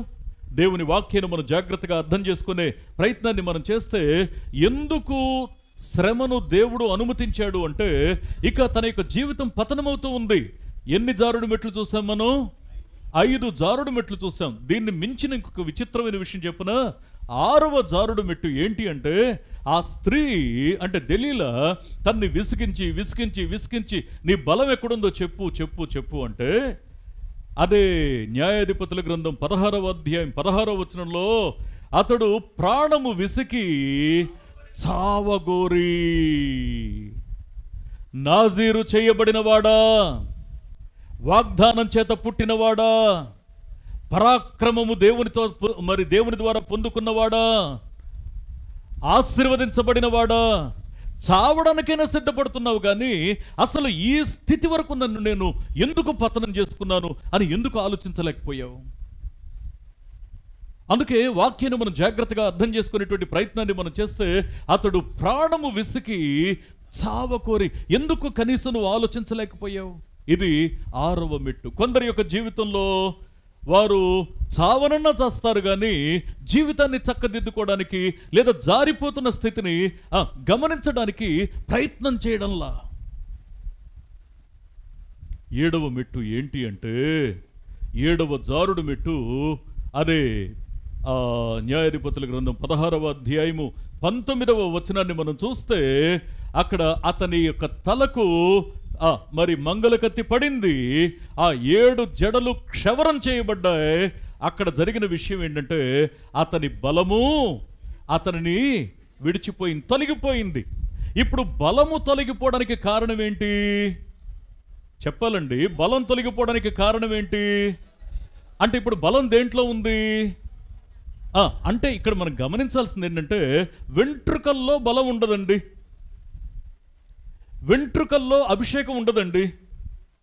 గమనించాల్సిన విషయం ఏంటంటే, దేవుడు నాన్న మీరు తోటలో ఉన్నవన్నీ తినండి, ఇదిగో ఇక్కడ దాని జోలికి మాత్రం వెళ్ళొద్దు అని ఒక చెట్టును పెట్టాడు. అది మంచి చెడ్డల తెలివినిచ్చే వృక్షం. ఇప్పుడు దాన్ని తింటే మీరు చచ్చిపోతారు అని అన్నాడు. అప్పుడు వెంటనే వీళ్ళు వెళ్ళి ఆ పండును తీసుకున్నారు, తిన్నారు. తిన్న తర్వాత వారు ఏం చేసినట్టు అయింది? పాపం చేసినట్టు అయింది. ఇప్పుడు వీరు పాపం చేసినట్లు ఎలా పరిగణించబడ్డారు? ఆ పండు తినటం ద్వారా. ఇప్పుడు పాపం దేంట్లో ఉంది? పండులో ఉందా? ఒకవేళ దేవుడు గనక ఆ పాపాన్ని పండులో పెట్టి అక్కడ పెట్టుంటే, అసలు పాపాన్ని ఉత్పత్తి చేసింది ఎవరై ఉండాలి? దేవుడు చేస్తాడా పని? గమనించండి, ఒక ఆజ్ఞ, ఒక ఒడంబడిక, ఒక ఒప్పందం. నాజీరు కూడా అలాంటిదే. ఇది నువ్వు ముట్టొద్దు, అది నువ్వు తినొద్దు, అది ఆజ్ఞ. నువ్వు ఆజ్ఞను అతిక్రమిస్తే అది పాపం. ఇక్కడ కూడా నీ తల మీద మంగళకత్తి రాకూడదు అన్నది అది ప్రతిష్ఠించుకున్న స్థితి. ప్రతిష్ఠించబడిన స్థితి నుంచి నువ్వు మరి అర్ధాంతరంగా నువ్వు వైదొలగడం అనేది అది పాపము. 7 జారుడు మెట్లు. ఇక దేవుడు చూశాడు, ఆలోచించాడు, అరే నేను అనుకున్న పర్పస్ ఫుల్ఫిల్ అవ్వడం లేదు. అసలు ఎందుకోసం ఎన్నుకోవడం జరిగింది? ఎందుకోసం తను ఎన్నుకోవడం జరిగింది?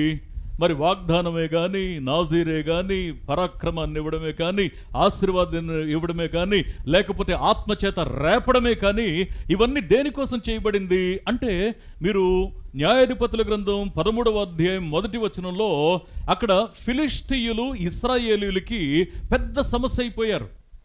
ఫిలిష్తీయులు ఇశ్రాయేలీయుల జీవితంలో పెద్ద సమస్యగా మిగిలిపోతే, మరి 40 సంవత్సరాలు వారు ఇశ్రాయేలీయుల్ని శ్రమపరుస్తూ ఉంటే, వారి మధ్య దేవుడు ఒక ఆశీర్వాదకరమైనటువంటి మరి నాయకునిగా సంసోన్ని నిలబెట్టుకున్నాడు. నేను అనుకున్నదేంటి, జరుగుతున్నదేంటి? ఇప్పుడు ఇక్కడ అడ్డుకట్ట వేయాల్సిందే. ఎందుకు దేవుడు మరి సంసోను జీవితంలో శ్రమ అనుమతించాడు అంటే, ఇక్కడ మనం గమనించాలి, ఇశ్రాయేలీయులైన తన ప్రజలను విమోచించడానికి వచ్చినటువంటి వాడు సంసోను. అందుకే మీరు అదే 13వ అధ్యాయము 5వ వచనంలో కూడా చివరిలో చూస్తే, మరి ఇశ్రాయేలీయులను రక్షింప మొదలు పెట్టును అనే మాటను అక్కడ చూస్తాం. అంటే ఇశ్రాయేలీయుల్ని రక్షించడానికి కదా నేను తను ఎన్నుకున్నాను. మరి ఇలాంటి పరిస్థితుల్లో తాను ఇట్లా పతనమైపోతూ వస్తున్నాడే. వాస్తవానికి చెప్పాలంటే తల మీద క్షవరం పడినసరికి అప్పటిదాకా ఒక్కొక్క మెట్టు జారుతూ వచ్చాడు. ఎప్పుడైతే తల మీద పడినటువంటి ఆ కత్తెరను బట్టి ఏం జరిగింది అంటే, తన మీద ఉన్న ఆ అభిషేకం, లేకపోతే తన మీద ఉన్న ఆ యొక్క మరి నిష్ఠ కలిగిన భక్తి అది తొలగిపోయింది. దేవునికి తనకి మధ్య నిబంధన భంగం అయిపోయింది. ప్రియ స్నేహితులరా, దేవుడు కొన్నిసార్లు కొన్ని మాటలు అంటాడండి, గమనించాలి. ఒక్కొక్కరి పట్ల దేవునికి ఒక్కొక్క ఆలోచన ఉంటుంది. ఒక్కొక్కరి పట్ల దేవునికి ఒక్కొక్క ఉన్నతమైన తలంపు ఉంటుంది. అందుకే చూడండి, మరి పౌలు విషయంలో కూడా మరి దేవుడు ఒక మాట అంటాడు. ఇది మనకి బాగా మరి పరిచయమైన మాటే. అపోస్తల కార్యముల గ్రంథము 9వ అధ్యాయము 15వ వచనాన్ని ఒకసారి మనం చూస్తే, ఇతడు నేను ఏర్పరచుకొనిన సాధనము అని అంటాడు పౌలుని గురించి. ఇతడు నేను ఏర్పరచుకొనిన సాధనము, రాజుల ఎదుట, అన్యజనుల ఎదుట, ఇశ్రాయేలీల ఎదుట ఇతడు నా నామాన్ని భరించడానికి ఇతడు నేను ఏర్పరచుకొనిన సాధనము. అవును, సంసోను దేవుడు ఏర్పరచుకొనిన సాధనం. ఇప్పుడు సంసోను తన దేవుని చేతిలోంచి జారిపోతున్నాడు. ఆల్మోస్ట్ 7th స్టెప్ కల్లా ఈ యొక్క తల మీద ఉన్నటువంటి ఆ యొక్క వెంట్రుకలని తొలగించినప్పుడే ఆ యొక్క నిబంధన భంగం అయిపోయింది. దేవుడు అనుకున్నాడు, ఇప్పుడు నేను చొరవ తీసుకోకపోతే ఇక నాకు దక్కడనుకున్నాడు. వెంటనే అతని బ్రతుకులో శ్రమ అనుమతించాడు. అంటే ఇక్కడ దేవుని యొక్క వాక్యాన్ని మనం జాగ్రత్తగా అర్థం చేసుకునేటువంటి ప్రయత్నాన్ని మనం చేస్తే, ఇంత ఇమ్మీడియట్గా ఎందుకు దేవుడు శ్రమ అనుమతించాడు? జాగ్రత్తగా వినండి మాటని. ఇంత అత్యవసరంగా ఎందుకు దేవుడు అతని జీవితంలో శ్రమను అనుమతించాడు? క్షమించవచ్చుగా, దేనికోసం సరిపోతే పోన్లే అని మన్నించవచ్చుగా. ఇంత ప్రిపరేషన్ తోటి వాగ్దానం చేసి అభిషేకించి లేకపోతే నాజీరు చేసుకొని ఆ తర్వాత పరాక్రమం ఇచ్చి ఆశీర్వదించి ఆత్మతో ప్రేరేపించి ఇంత చేసినోడివి ఎందుకు నువ్వు అక్కడ మరి దేవా ఎందుకు సంసోను శ్రమ పడడానికి నువ్వు అనుమతించావంటే, అక్కడ ఒక కీలకమైన విషయం ఒకటి ఉందండి. ఒక కీలకమైన విషయం జరగాలి అక్కడ, ఇమ్మీడియట్గా జరగాలి, అక్కడ ఆలస్యం లేకుండా జరగాలి. ఏంటది అంటే, ఇక్కడ 4వ పాయింట్ మనం చూస్తాం. మొదటి పాయింట్ ఏంటండి? శ్రమ, సంసోను యొక్క శ్రమ. రెండవది శ్రమకు గల కారణం. మూడవది శ్రమ అనుమతించడానికి గల ఉద్దేశం. ఇప్పుడు 4వది శ్రమ వెనుక దేవుని ప్రణాళిక. దేవా, శ్రమపరచడంలో కూడా నాకు ఇబ్బంది కలిగింది, నాకు అనారోగ్యం ఉంది, నేను నలుగురిలో తలదించుకున్నాను, నేను కాస్త నష్టపోయాను, నేను కొంచెం దెబ్బతిన్నాను, నేను కాస్త కృంగిపోయాను. ఇలాంటి పరిస్థితుల్లో కూడా మరి నేను శ్రమ పడడం కూడా నీ ఉద్దేశంలో ఒక ఉన్నతమైన ఆలోచన ఉందా? ఏంటి అసలు నీ ఆలోచన అంటే, శ్రమ అనుమతించడం వెనుక దేవుని ప్రణాళిక ఏంటి అంటే, ఆశ్చర్యం కలుగుతుంది కానీ ఇది సత్యం. ఇక్కడ ఎప్పుడైతే ఒకని యొక్క జీవితం డిస్టర్బ్ అవుతుందో, దేవునికి తనకి మధ్య ఉన్నటువంటి బంధం అక్కడ బీటలు వారుతుందో, దాన్ని తిరిగి కలపగలిగేదంటూ ఏదన్నా ఒకటి ఉంది అంటే అది కేవలం పశ్చాత్తాపం తప్ప మరొకటి కాదు. ఇప్పుడు వెంటనే సంసోను యొక్క జీవితంలో ఏం జరగాలి అంటే, దేవునికి తనకి మధ్య మీరు గమనించారా? ఇందాక మనం చదువుకున్న మాటల్లో ఒకటి, తల మీద క్షవరం మరి కత్తి పడగానే ఏం జరిగిందంటే బలము విడిచిపోయింది. తర్వాత యెహోవా అతనును ఎడబాయిసినట్లు మనం చూస్తా ఉన్నాం. ఇప్పుడు దేవునికి సంసోనికి మధ్య లేదా దేవునికి మనకి మధ్య ఒక వారధి ఏర్పడాలంటే ఈ వారధి పశ్చాత్తాపంతో మాత్రమే నిర్మించబడుతుంది. మీరు చూడండి, ఈ 4వ విషయంలో శ్రమ వెనుక దేవుని ప్రణాళిక ఏంటి అంటే, న్యాయాధిపతుల గ్రంథం 16వ అధ్యాయము 28వ వచనాన్ని ఒకసారి మనం చూసినట్లయితే, అప్పుడు సంసోను, యెహోవా ప్రభువా దయచేసి నన్ను జ్ఞాపకము చేసుకో.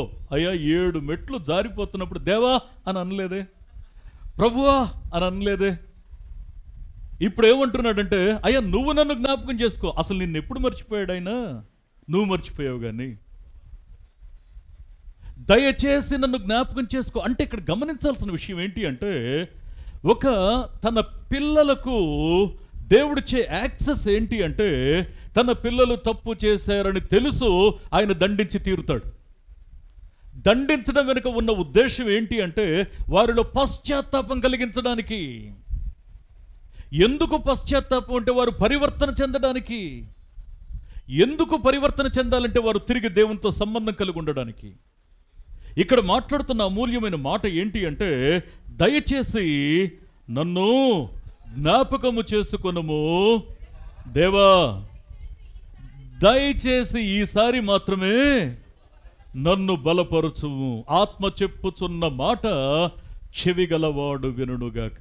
నేను ఒక మాట మీ జ్ఞాపకానికి తెస్తున్నానండి. పశ్చాత్తాపపడడానికి నువ్వు సంసిద్ధంగా ఉంటే, నీ ప్రతి సంఖ్యలను తెంచడానికి దేవుడు ఈరోజు సంసిద్ధంగా ఉన్నాడు.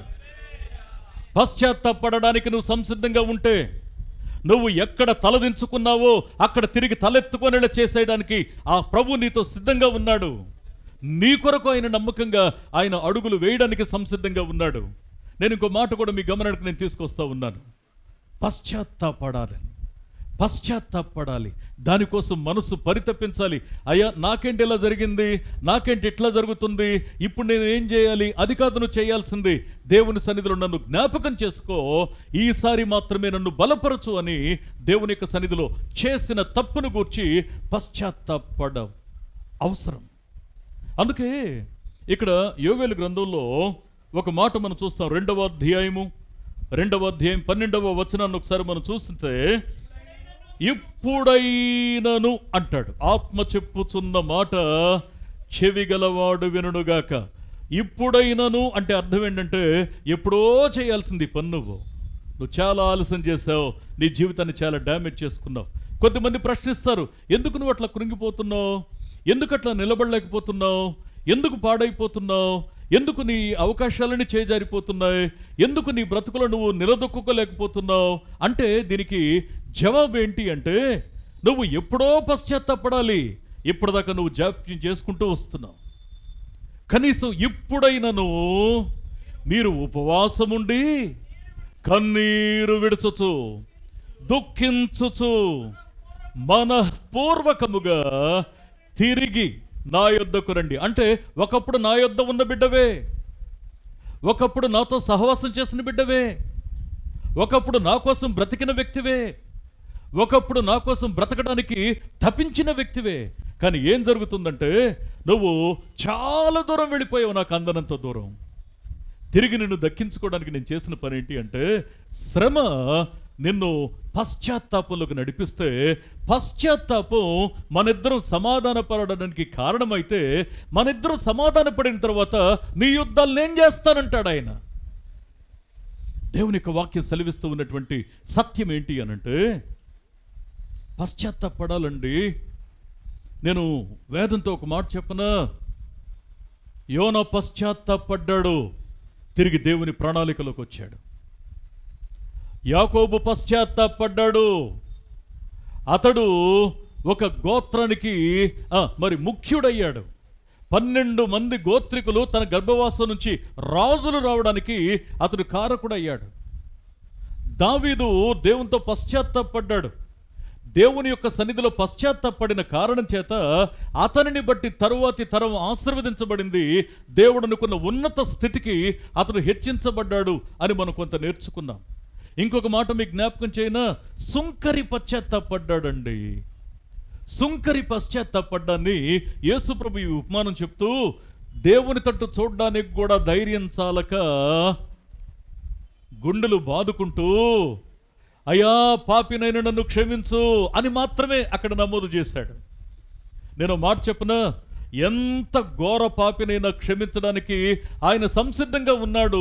అసలు నీ జీవితంలో శ్రమ అనుమతించడానికి గల కారణం ఏంటి అంటే, నీలో పశ్చాత్తాపాన్ని పుట్టించడానికి.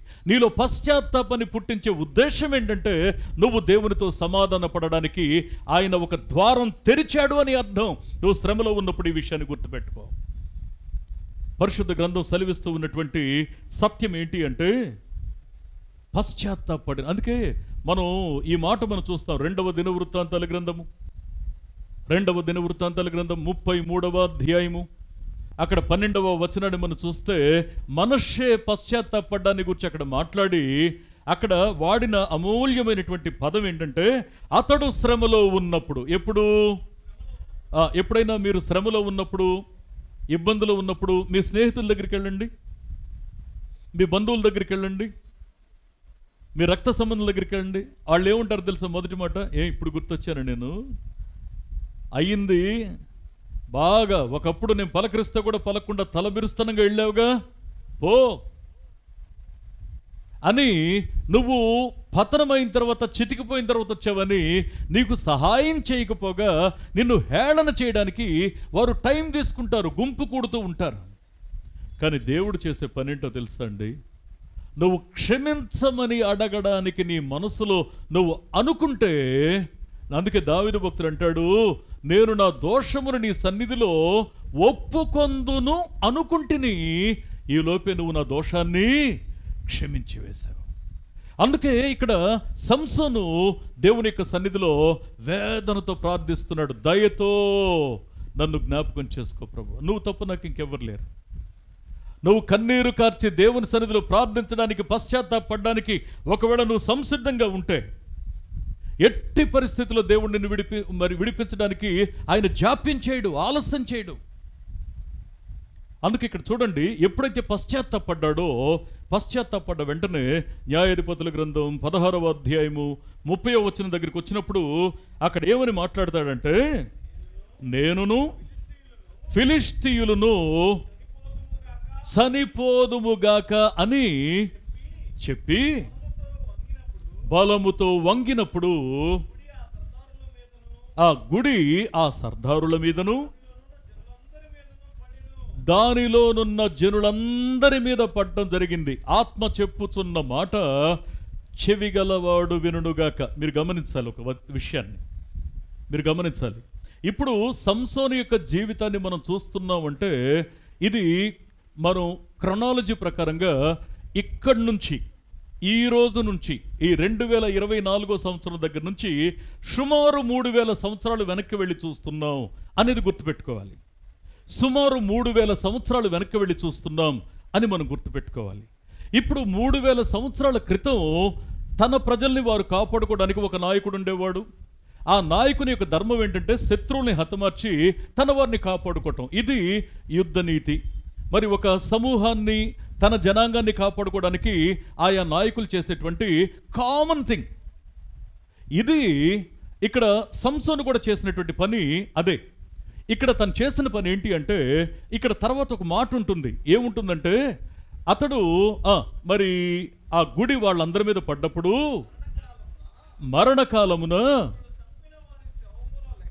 అతడు చంపిన వారి శవముల లెక్క జీవిత కాలమందు అతను చంపిన వారి యొక్క లెక్క కంటే అధికమైన. మీకు విషయం తెలియాలి, అతను బ్రతికున్నప్పుడు ఎంతకాలం న్యాయాధిపతిగా ఉన్నాడో తెలుసా అండి? 20 సంవత్సరాలు. ఈ 20 సంవత్సరాల కాలంలో అతను ఎంతమంది శత్రువుల్ని మట్టుబెట్టాడు అంటే 1030 మందిని. ఎగ్జాక్ట్లీ 1030 మందిని. ఎప్పుడైతే ఈ శత్రువుల సంహారం అనేది తన మీద ఉంచబడిన, మోపబడిన బాధ్యత అని గుర్తించాడో, ఇప్పుడు శత్రువులు ఇంచుమించు అక్కడ ఉన్నటువంటి ఆ దాగోను గుడిలో, ఆ మందిరంలో దాదాపు 3000 మంది ఆ రోజున అక్కడ హతమయ్యారు. ఒక చిత్రమైన విషయం చెప్పనా? 3000 సంవత్సరాల వెనుకకు మనం చూసాం, ఆ రోజు అది ధర్మం. కానీ ఇప్పుడు క్రీస్తును కలిగి ఉన్న వారి జీవితంలో నీ లెక్కేంటో తెలుసా? నీ లక్ష్యం ఏంటో తెలుసా? నీ బాధ్యత ఏంటో తెలుసా? ఆ రోజు మరి చంపమన్నాడు, ఈరోజు బ్రతికించమంటున్నాడు.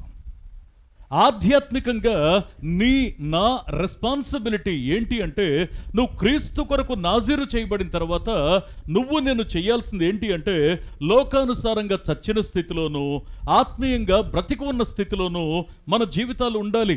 నేను ఒక మాట మీకు గమనానికి తీసుకొస్తాను. యెషయా గ్రంథము 49వ అధ్యాయము 6వ వచనాన్ని ఒక్కసారి మనం చూసినట్లయితే, నీవు ఉద్ధరించున్నట్లును, ఓకే, నా సేవకుడు అయి ఉండుట అంటే, ఇశ్రాయేలీల విషయంలో నువ్వేదో చేస్తున్నావే అది చాలా అల్పమైన విషయం. కానీ దాన్ని మించింది ఏంటి అంటే, భూదిగంతముల వరకు.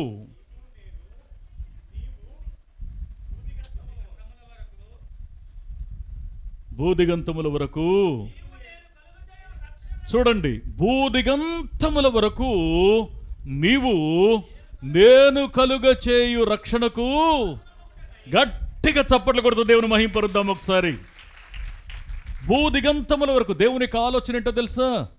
ఒకసారి సంసోను మీద ఉన్నటువంటి దృష్టి ఏంటి అంటే, సంసోన్ని ఒక ఇశ్రాయేలీయులను సంరక్షించేటువంటి ఒక వ్యక్తిగా, ఒక చిన్న గుంపుకు మాత్రమే అతను పరిమితమైతే, ఇక్కడ దేవుడు మాట్లాడుతున్నటువంటి భవిష్యత్ ప్రణాళిక ఏంటి అంటే, భూదిగంతముల వరకు నువ్వు నేను కలిగించబోయే రక్షణకు నువ్వు సాధనంగా ఉండాలి. అన్య జనుల ఎదుట నువ్వు వెలుగుగాను నిలబడాలి.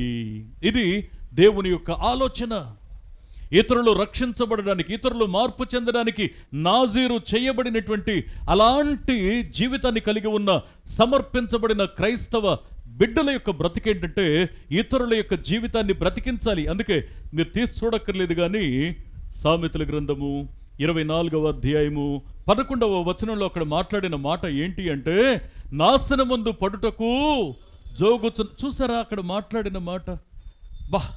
నాశనమందుకు పడుటకు జోగుచున్న వారిని నువ్వు రక్షింపవా? చావునకై పట్టబడిన వారిని నువ్వు తప్పించు. అందుకే నా రెస్పాన్సిబిలిటీ ఈ రోజుల్లో మన బాధ్యత ఏంటి అంటే, మరి ఇశ్రాయేలీల్ని సంరక్షించడానికి ఒక చిన్న గుంపుకి మరి సంసోన్ని దేవుడు అక్కడ ఒక అధిపతిగా, నాయకునిగా నియమించాడు. కానీ మన రెస్పాన్సిబిలిటీ ఏంటి అంటే, భూదిగంతముల వరకు రక్షణార్థంగా ఆయన చేయబోయేటువంటి కార్యానికి నువ్వు నేను సాధనంగా ఉండాలి. దాని గురించి నువ్వు ఆలోచించకపోతే ఎట్లా? నేను దేవుని కోసం బ్రతకాలనే తలంపు నీలో లేకపోతే ఎట్లా? ఎప్పుడు నేను, నా కుటుంబం, నా ఉద్యోగం, నా వ్యాపారం, నా సంపద, నా సమస్యలు, అంతేనా? ఈ పరిధి దాటి నువ్వు బయటికి రావా? దేవుని యొక్క వాక్యం సెలవిస్తూ ఉన్నటువంటి సత్యం ఏంటి అనంటే, నేను మళ్ళీ ఈ మాట మీ గమనానికి నేను తీసుకొస్తున్నాను. ఖచ్చితంగా దేవుని యొక్క ఉన్నతమైన ఉద్దేశానికి తగినట్లుగా మనం బ్రతకడానికి దేవుడు మనల్ని ప్రతిష్ఠించాడు. సంసోను తన ప్రాణాన్ని అక్కడ ఉన్న శత్రువుల యొక్క మరి ఆ శేషాన్ని క్లియర్ చేయడానికి, తన ప్రాణాన్ని కూడా పెట్టడానికి తను సిద్ధపడిపోయాడు. కానీ పౌలు భక్తుడు ఏం చేశాడు తెలుసా అండి? పౌలు భక్తుడు ఏం చేశాడంటే, ఆయన కూడా ప్రాణాన్ని లెక్క చేయలా. ఏంటి? అపోస్తుల కార్యముల గ్రంథము 20వ అధ్యాయము 24వ వచనాన్ని ఒకసారి మనం చూసినట్లయితే, అయితే దేవుని కృపా సువార్తను గూర్చి సాక్ష్యమిచ్చుటయందును నా పరుగును ప్రభువైన యేసు వలన పొందిన పరిచర్యను తుదముట్టింపవలెనని నా ప్రాణమును నాకు ఎంత మాత్రమును ప్రియమైనదిగా నేను ఎంచుకోలేదు. ఆత్మ చెప్పుచున్న మాట చెవిగలవాడు వినుగాక. నేను ఒక మాట చెప్పనండి, నిజంగా సువార్తను గూర్చి, నీకు అప్పగించబడిన బాధ్యతను గూర్చి, నీకు అప్పగించబడిన పరిచర్య, నేను ఇంకో మాట చెప్పనా, ఇంకా నీ కుటుంబంలో ఒక రక్షించబడకపోతే వారిని రక్షణలోకి నడిపించడం కూడా దేవునికి ఇచ్చిన పరిచర్యలో భాగమే. నీ శత్రువులు ఉంటారే, మాటికి నిన్ను చెనుకుతూ ఉంటారు, నీ మనసును నొప్పిస్తూ ఉంటారు, నిన్ను బాధ పెడతా ఉంటారు, నువ్వు నష్టపోతే నవ్వుతూ ఉంటారే, వారిని రక్షించాల్సిన బాధ్యత కూడా నీదే. వారు కూడా నరకానికి వెళ్ళాలని నువ్వు కోరుకోవడానికి వీల్లేదు. అక్కడ దేవుని యొక్క వాక్యం సెలవిస్తూ ఉన్నటువంటి సత్యం ఏంటి అంటే, పరిచర్యలో నీకు నాకు ఉన్న ఒక రెస్పాన్సిబిలిటీ ఏంటి అంటే, మనం మరి కృపా సువార్తను గూర్చి దేవుని ప్రేమను వెల్లడి చేయడానికి నువ్వు నేను చేయాల్సింది. సంసోను ఒక బాధ్యత కోసం ఎన్నుకోబడ్డాడు. నేటి సంగమా, నువ్వు నాజీరు చేయబడ్డావు. ఎందుకు అంటే, నాశనమందు పడుటకు జోగుచున్న వారిని నువ్వు రక్షించాలి. దానికోసం మన ప్రాణాన్ని మనం ప్రియమైందిగా ఎంచకూడదు. అంటే దాని అర్థం ఏంటి అంటే, చాలామంది ఏమంటారు తెలుసండి, ఆవేశంగా మాట్లాడుతూ ఇప్పటికిప్పుడు దేవుని కోసం చచ్చిపోవడానికి కూడా నేను సిద్ధంగా. నువ్వు చచ్చిపోతే ఏం వస్తుందయ్యా? ఒక్కడన్నా రక్షించబడతాడా? అది కాదు, రోజు నిన్ను నువ్వు చంపుకోవాలి. నీ ఆహాన్ని చంపుకోవాలి, నీ ఆవేశాన్ని చంపుకోవాలి, నీ ఆశను చంపుకోవాలి, నీ మనసులో రేగుతున్నటువంటి రహస్యమైన కోరికలు చంపుకోవాలి. నిన్ను నిందించి నిన్ను మరి మానసికంగా క్షోభ పెట్టే వారి మీద నీకున్నటువంటి ఆ యొక్క ద్వేషాన్ని చంపుకోవాలి. అందుకే పౌలు భక్తుడు ఏమంటాడంటే తిమోతికి రాస్తూ ఒక మాట అంటాడు. మొదటి తిమోతి పత్రిక 1వ అధ్యాయము 16వ వచనాన్ని ఒక్కసారి మనం చూసినట్లయితే, అయినను నిత్య జీవము నిమిత్తము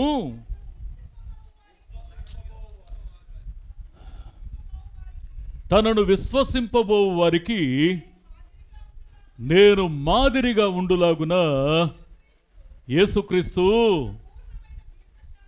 తన పూర్ణమైన దీర్ఘశాంతమును ఆ ప్రధాన పాపినైన నాయందు కనుపరుచున్నట్లు. అంటే నేను ఒక మాట చాలండి నేను ఒక మాట మీకు జ్ఞాపకం చేస్తున్నానండి. వాక్యం ఏం చెప్తా ఉందంటే, ఇతరులు నిత్య జీవాన్ని పొందడానికి దేవుడు నిన్ను ఎంపిక చేశాడు. ఎప్పుడైనా నువ్వు గుర్తుపెట్టుకున్నావు ఈ విషయాన్ని? నేను ప్రార్థన చేస్తే నాకేం దొరికింది? నేను దేనికోసం చేయాలి? నాకు ఇంకా ఏ అవసరాలు ఉన్నాయి, నాకే సమస్యలు ఉన్నాయి, నాకే అక్కర్లు ఉన్నాయి, నాకే అనారోగ్యం ఉంది అని నువ్వు వెతుక్కుంటున్నావు. కానీ ఇంకా నశించిపోతున్న ఆత్మల పట్ల నాజీరు చేయబడిన సంగమా, నీ మీద ఉన్న ప్రతిష్ట నువ్వు గుర్తుపెట్టుకుంటున్నావా? ఇంకా నీ కుటుంబంలో రక్షించబడవలసిన వారు ఉన్నారు, ఇంకా నీ ఇరుగు పొరుగున రక్షించబడవలసిన వారు ఉన్నారు, నీ బంధువుల్లో ఇంకా నువ్వు రక్షించబడని వారు ఉన్నారు. చాలాసార్లు ఆత్మీయంగా పతనమైపోతున్న యవనస్తులు మన కళ్ళారా చూస్తూ ఉన్నాం. చిన్న పిల్లలు 5వ తరగతి 6వ తరగతి దాటక ముందే వారి యొక్క ఆలోచనలు చూసి మనం విస్తుపోతున్నాం, భయపడుతున్నాం. కొన్నిసార్లు వాళ్ళ కోసం ప్రార్థించాలనే భారం నీకు ఎందుకు కలగడంలా? అందుకే ఇక్కడ నిత్య జీవాన్ని పొందడం కోసం కొద్దిమంది ఎదురు చూస్తున్నారు. వారి కోసం నిన్నొక సాధనంగా దేవుడు నిలబెట్టాడు, మర్చిపోవద్దు. నేను ఒక మాట మీకు జ్ఞాపకం చేయనా? సంసోను యొక్క జీవితంలో దేవుని యొక్క ఉన్నతమైన ఆలోచన ఏంటో తెలుసా? ఇక్కడ మనం అనుకుంటాం సంసోను మరి తల మీద క్షౌరం అయిపోయింది, బలం తను విడిచిపోయింది, యెహోవా ఆత్మ ఆయన్ని ఎడబాసాడు, ఆ తర్వాత కళ్ళు ఓడదీసేశారు, ఆ తర్వాత అతనికి ఇనుప సంకెళ్ళు వేశారు, బందీ గృహంలోకి తీసుకువెళ్ళారు, తిరగలి చేత ఇక ఇసురుతూ కూర్చున్నాడు. ఆ గుడిలోకి వెళ్ళిన తర్వాత ఇక అతని బలము పోయింది, కళ్ళు పోయాయి, ఆ తర్వాత స్వేచ్ఛ పోయింది, ఇక అన్నీ పోయిన తర్వాత చివరికి అతని ప్రాణం కూడా పోయింది. ఇక సంసోనికి మిగిలిందేంటి? దేవుడు ఆ మిక్కుటమైన ఆయాసం కలిగించడం ద్వారా అతనికి కలిగించిన ప్రయోజనం ఏంటి? సంసోనుకి కలిగినటువంటి ప్రతిఫలం ఏంటి అంటే, సంసోను పట్ల దేవుని యొక్క ఆలోచన ఏంటి అంటే, జాగ్రత్తగా వినండి మాటని.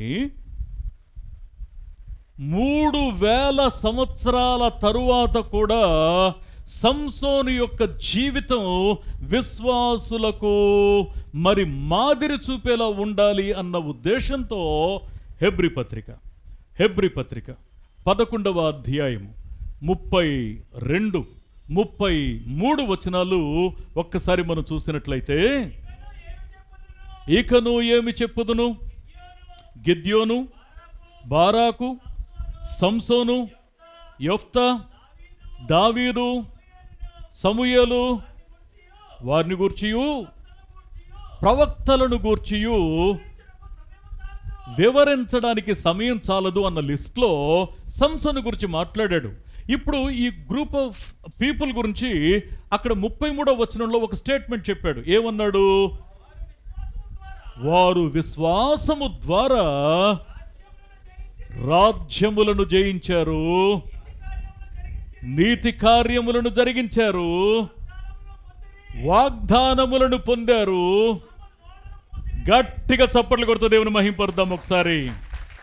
సంసోను యొక్క జీవితం ఆ దాగోను గుడిలో అయిపోయిందని మనం అనుకుంటున్నాం. దేవుని ఉద్దేశం అది కాదు. అట్లా అతని యొక్క జీవితాన్ని ఇక ఒక బిట్టర్ ఎక్స్పీరియన్స్ తోటి, ఒక చేదైన అనుభవంతో ముగించడం దేవుని యొక్క చిత్తం కాదు. ఇక్కడ తన యొక్క పశ్చాత్తాపం నిజంగా తన యొక్క గుండెల్లో దేవునితో సమాధాన పడేలా చేసింది.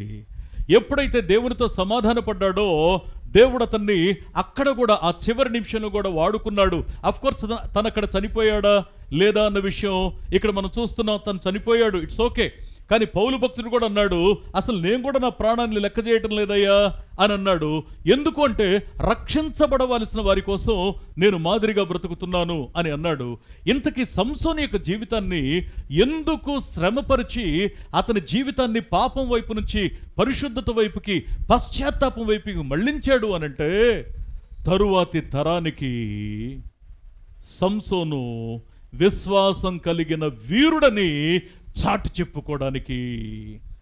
ఈ రోజున మన బ్రతుకులో దేవుడు శ్రమ అనుమతిస్తున్నాడు అనంటే ఎందుకో తెలుసా? నిన్ను నీ యొక్క అర్ధరహితంగా నీ జీవితాన్ని ముగించే ఆ యొక్క దుస్థితి, దురవస్థ నీకు కలగనివ్వకూడదనేది దేవుని యొక్క చిత్తం. అది దేవుని యొక్క ఆలోచన ఉన్నతమైంది, దేవుని యొక్క సంకల్పం ఉన్నతమైంది. దేవుని యొక్క వాక్యాన్ని మనం జాగ్రత్తగా అర్థం చేసుకునే ప్రయత్నాన్ని మనం చేస్తే మిక్కుటమైన ఆయాసం కలుగుతున్నప్పుడు నా చిన్న సలహా ఏంటి అంటే, పరిశుద్ధ గ్రంథం ఏమని చెప్తా ఉందంటే, మిక్కుటమైన ఆయాసం, శ్రమ కలుగుతుంటే మీరు కాస్త ఆత్మీయంగా మేల్కోండి. మిక్కుటమైన ఆయాసం, శ్రమ కలుగుతూ ఉన్నప్పుడు మీరు కాస్త దేవునికి సమీపంగా రండి. మీకు మిక్కుటమైన ఆయాసం కలుగుతుంది అంటే మీరు దేవుని సన్నిధిలో ఉపవాసం ఉండి కనిపెట్టండి. దేవా, నా జీవితంలో ఏం జరుగుతుంది, ఏం జరగాలని నువ్వు నిశ్చయించావు, దానికి అనువుగా నేను నడుచుకోవడానికి నాకు సహాయం చేయి. సంసోను యొక్క జీవితాన్ని కనికరం కలిగిన దేవుడు తరువాతి తరానికి అతనిని దోషిగా చూపించాలనుకున్నట్లయితే ఈ హెబ్రీ పత్రిక 11వ అధ్యాయంలో విశ్వాస వీరుల యొక్క పట్టికలో సంసోను పేరు ఎక్కించేవాడు కాడు. ఇప్పుడు సంసోను పేరు ఎక్కించడంలో తరువాతి తరానికి దేవుడు సంసోను ఏమని చూపించాలనుకున్నాడంటే, అతడు ఒక విశ్వాస వీరుడు అని చూపించడానికి ఇష్టపడ్డాడు. ఈ రోజున ఒకవేళ మన జీవితంలో శ్రమ కలుగుతూ ఉంటే దాని వెనుక దేవుని యొక్క ఆలోచన అర్థం చేసుకోవడానికి, దాని వెనుక దేవుని యొక్క తలంపును అర్థం చేసుకోవడానికి, దాని వెనుక దేవుని యొక్క చిత్తాన్ని అర్థం చేసుకోవడానికి ఒక్కసారి మనం ప్రయత్నిద్దాం, ఒక్కసారి మనం ఆలోచన చేద్దాం. అవును, కొన్నిసార్లు ఉన్నతమైనటువంటి ఆధిక్యతలతో దేవుడు మనల్ని ఆయన పని కోసం మనల్ని ఎంపిక చేసుకున్నాడు. కానీ కొన్నిసార్లు తుచ్చమైన వాటి కోసం, నీచమైన వాటి కోసం ఉన్నతమైన దేవుని యొక్క పిలుపుని మనం మర్చిపోతున్నాం, ఆయన వాగ్దానాన్ని మనం మర్చిపోతున్నాం, ఆయన తలంపులను మనం మర్చిపోతున్నాం. ఒక్కసారి జ్ఞాపకం చేసుకుందాం, ఒక్కసారి జ్ఞాపకం చేసుకుందాం. సంసోను జీవితంలో దేవుడు ఎంత ఉన్నతమైనటువంటి ఆలోచన కలుగున్నాడు. సంసోన్ని తరువాతి తరానికి ఒక విశ్వాస వీరునిగా చూపించాలని దేవుడు ఇష్టపడ్డాడు. నీ జీవితంలో కూడా దేవుని యొక్క తలంపు అదే, నీ జీవితంలో కూడా దేవుని యొక్క చిత్తం అదే. నీకు శ్రమ కలుగుతూ ఉంది అంటే, నీ బ్రతుకులో శ్రమ కలగడానికి దేవుడు అనుమతించాడు అంటే దాని వెనుక దేవుని యొక్క చిత్తం ఉన్నతమైంది. దేవుని చిత్తానికి లోబడుతున్నాను ప్రభువా, అయా సంఘములో ఉన్న నేను కూడా నాజీరు చేయబడిన ఆ అనుభవంలో ఉన్నానని మీరు జ్ఞాపకం చేశారని ఒక్కసారి దేవునితో మనం చెప్పుకుందాం. సజీవ యాగంగా దేవునికి సమర్పించుకోవడమే నాజీరు చేయబడడం, ఆయన ఉన్నతమైన ఉద్దేశానికి తగినట్లుగా బ్రతకడానికి ప్రత్యేకించుకోవడమే నాజీరు చేయబడడం. ఒక్కసారి మనం ఆలోచన చేద్దాం. దేవుని యొక్క ఉన్నతమైన ఉద్దేశానికి తగినట్లుగా బ్రతకడానికి మనం ప్రయత్నం చేద్దాం. కనికరం కలిగిన మా తండ్రి, మరొకసారి మీ పాదాల దగ్గరికి వస్తూ ఉన్నాం మా ప్రభు. మీ ఘనమైన, దీవెనకరమైన, ఆశీర్వాదకరమైనటువంటి చేతులకునైనా మరొకసారి ఎన్నికలైనటువంటి మమ్మల్ని అప్పగించుకుంటూ ఉన్నాం. మీ కనికరాన్ని, మీ కటాక్షాన్ని, మీ ఆశీర్వాదకరమైన సన్నిధిని మాకు అండగా ఉంచమని నీ పాదాలు పట్టుకుంటున్నాం. ఘనుడా, ఆశ్చర్యకరుడా, మీకే స్తోత్రాలు, మీకే స్తోత్రాలు. అయా సంసోను యొక్క జీవితం నా తండ్రి, అయా అపశృతులకు లోనవుతున్నప్పుడు మీరు చూస్తూ మౌనంగా ఉండలేదు. అయ్యా వాత వేయబడిన మనస్సాక్షికి మీరు అప్పగించలేదు, మీరు మందలించారు, మీరు చురుకు తగిలించారు, మళ్ళీ విశ్వాసను నిలబెట్టుకున్నారు, నీ బిడ్డగా మీరు ప్రకటించుకున్నారు, విశ్వాస వీరుడని మీరు చాటించారు. నాయన మీకు స్తోత్రాలు దేవా. అటువంటి జీవితాలు మాకు దయచేయండి, అటువంటి ఉద్దేశానికి తగినట్లుగా మేము బ్రతకడానికి మాకు సహాయం చేయండి. మీ కటాక్షాన్ని మాకు తోడుగా ఉంచమని, మీ కటాక్షాన్ని మాకు అండగా ఉంచమని, మీ కనికరాన్ని, మీ కటాక్షాన్ని మా ప్రభువా మా పైన నిలిపి నీ ఉద్దేశాలకు తగినట్లుగా నాయన అయా సమర్పించబడిన జీవితాలు కలిగి, అయా సజీవ యాగంగా నీ సన్నిధిలో అర్పించుకున్న జీవితాలను కలిగి మేము నడుచుకున్నట్లు మీరు కృప చూపించమని నీ పాదాలు పట్టుకొచ్చున్నాం దేవా. నీ సన్నిధిలో ఇష్టపూర్తిగా సమర్పించుకుందుముగాక, నీ చిత్తమంతయు నెరవేర్చుదుముగాక, నీ ఆలోచనకు తగినట్లుగా అడుగులు వేయుదుముగాక, నిన్ను సమీపించి నిన్ను హత్తుకొందుముగాక. మీరే కృప చూపించమని, కనికరించమని, తోడుగా ఉండి నడిపించమని యేసు నామములో ప్రార్థిస్తున్నాం మా పరమ తండ్రి. ఆమేన్, ఆమేన్, ఆమేన్.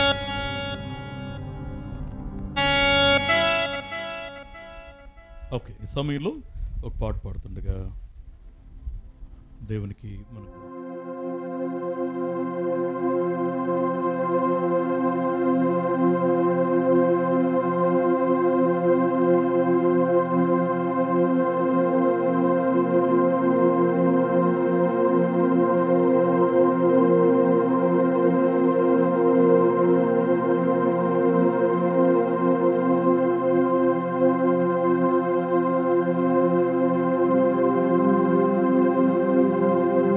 ఆ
స్తోత్రం.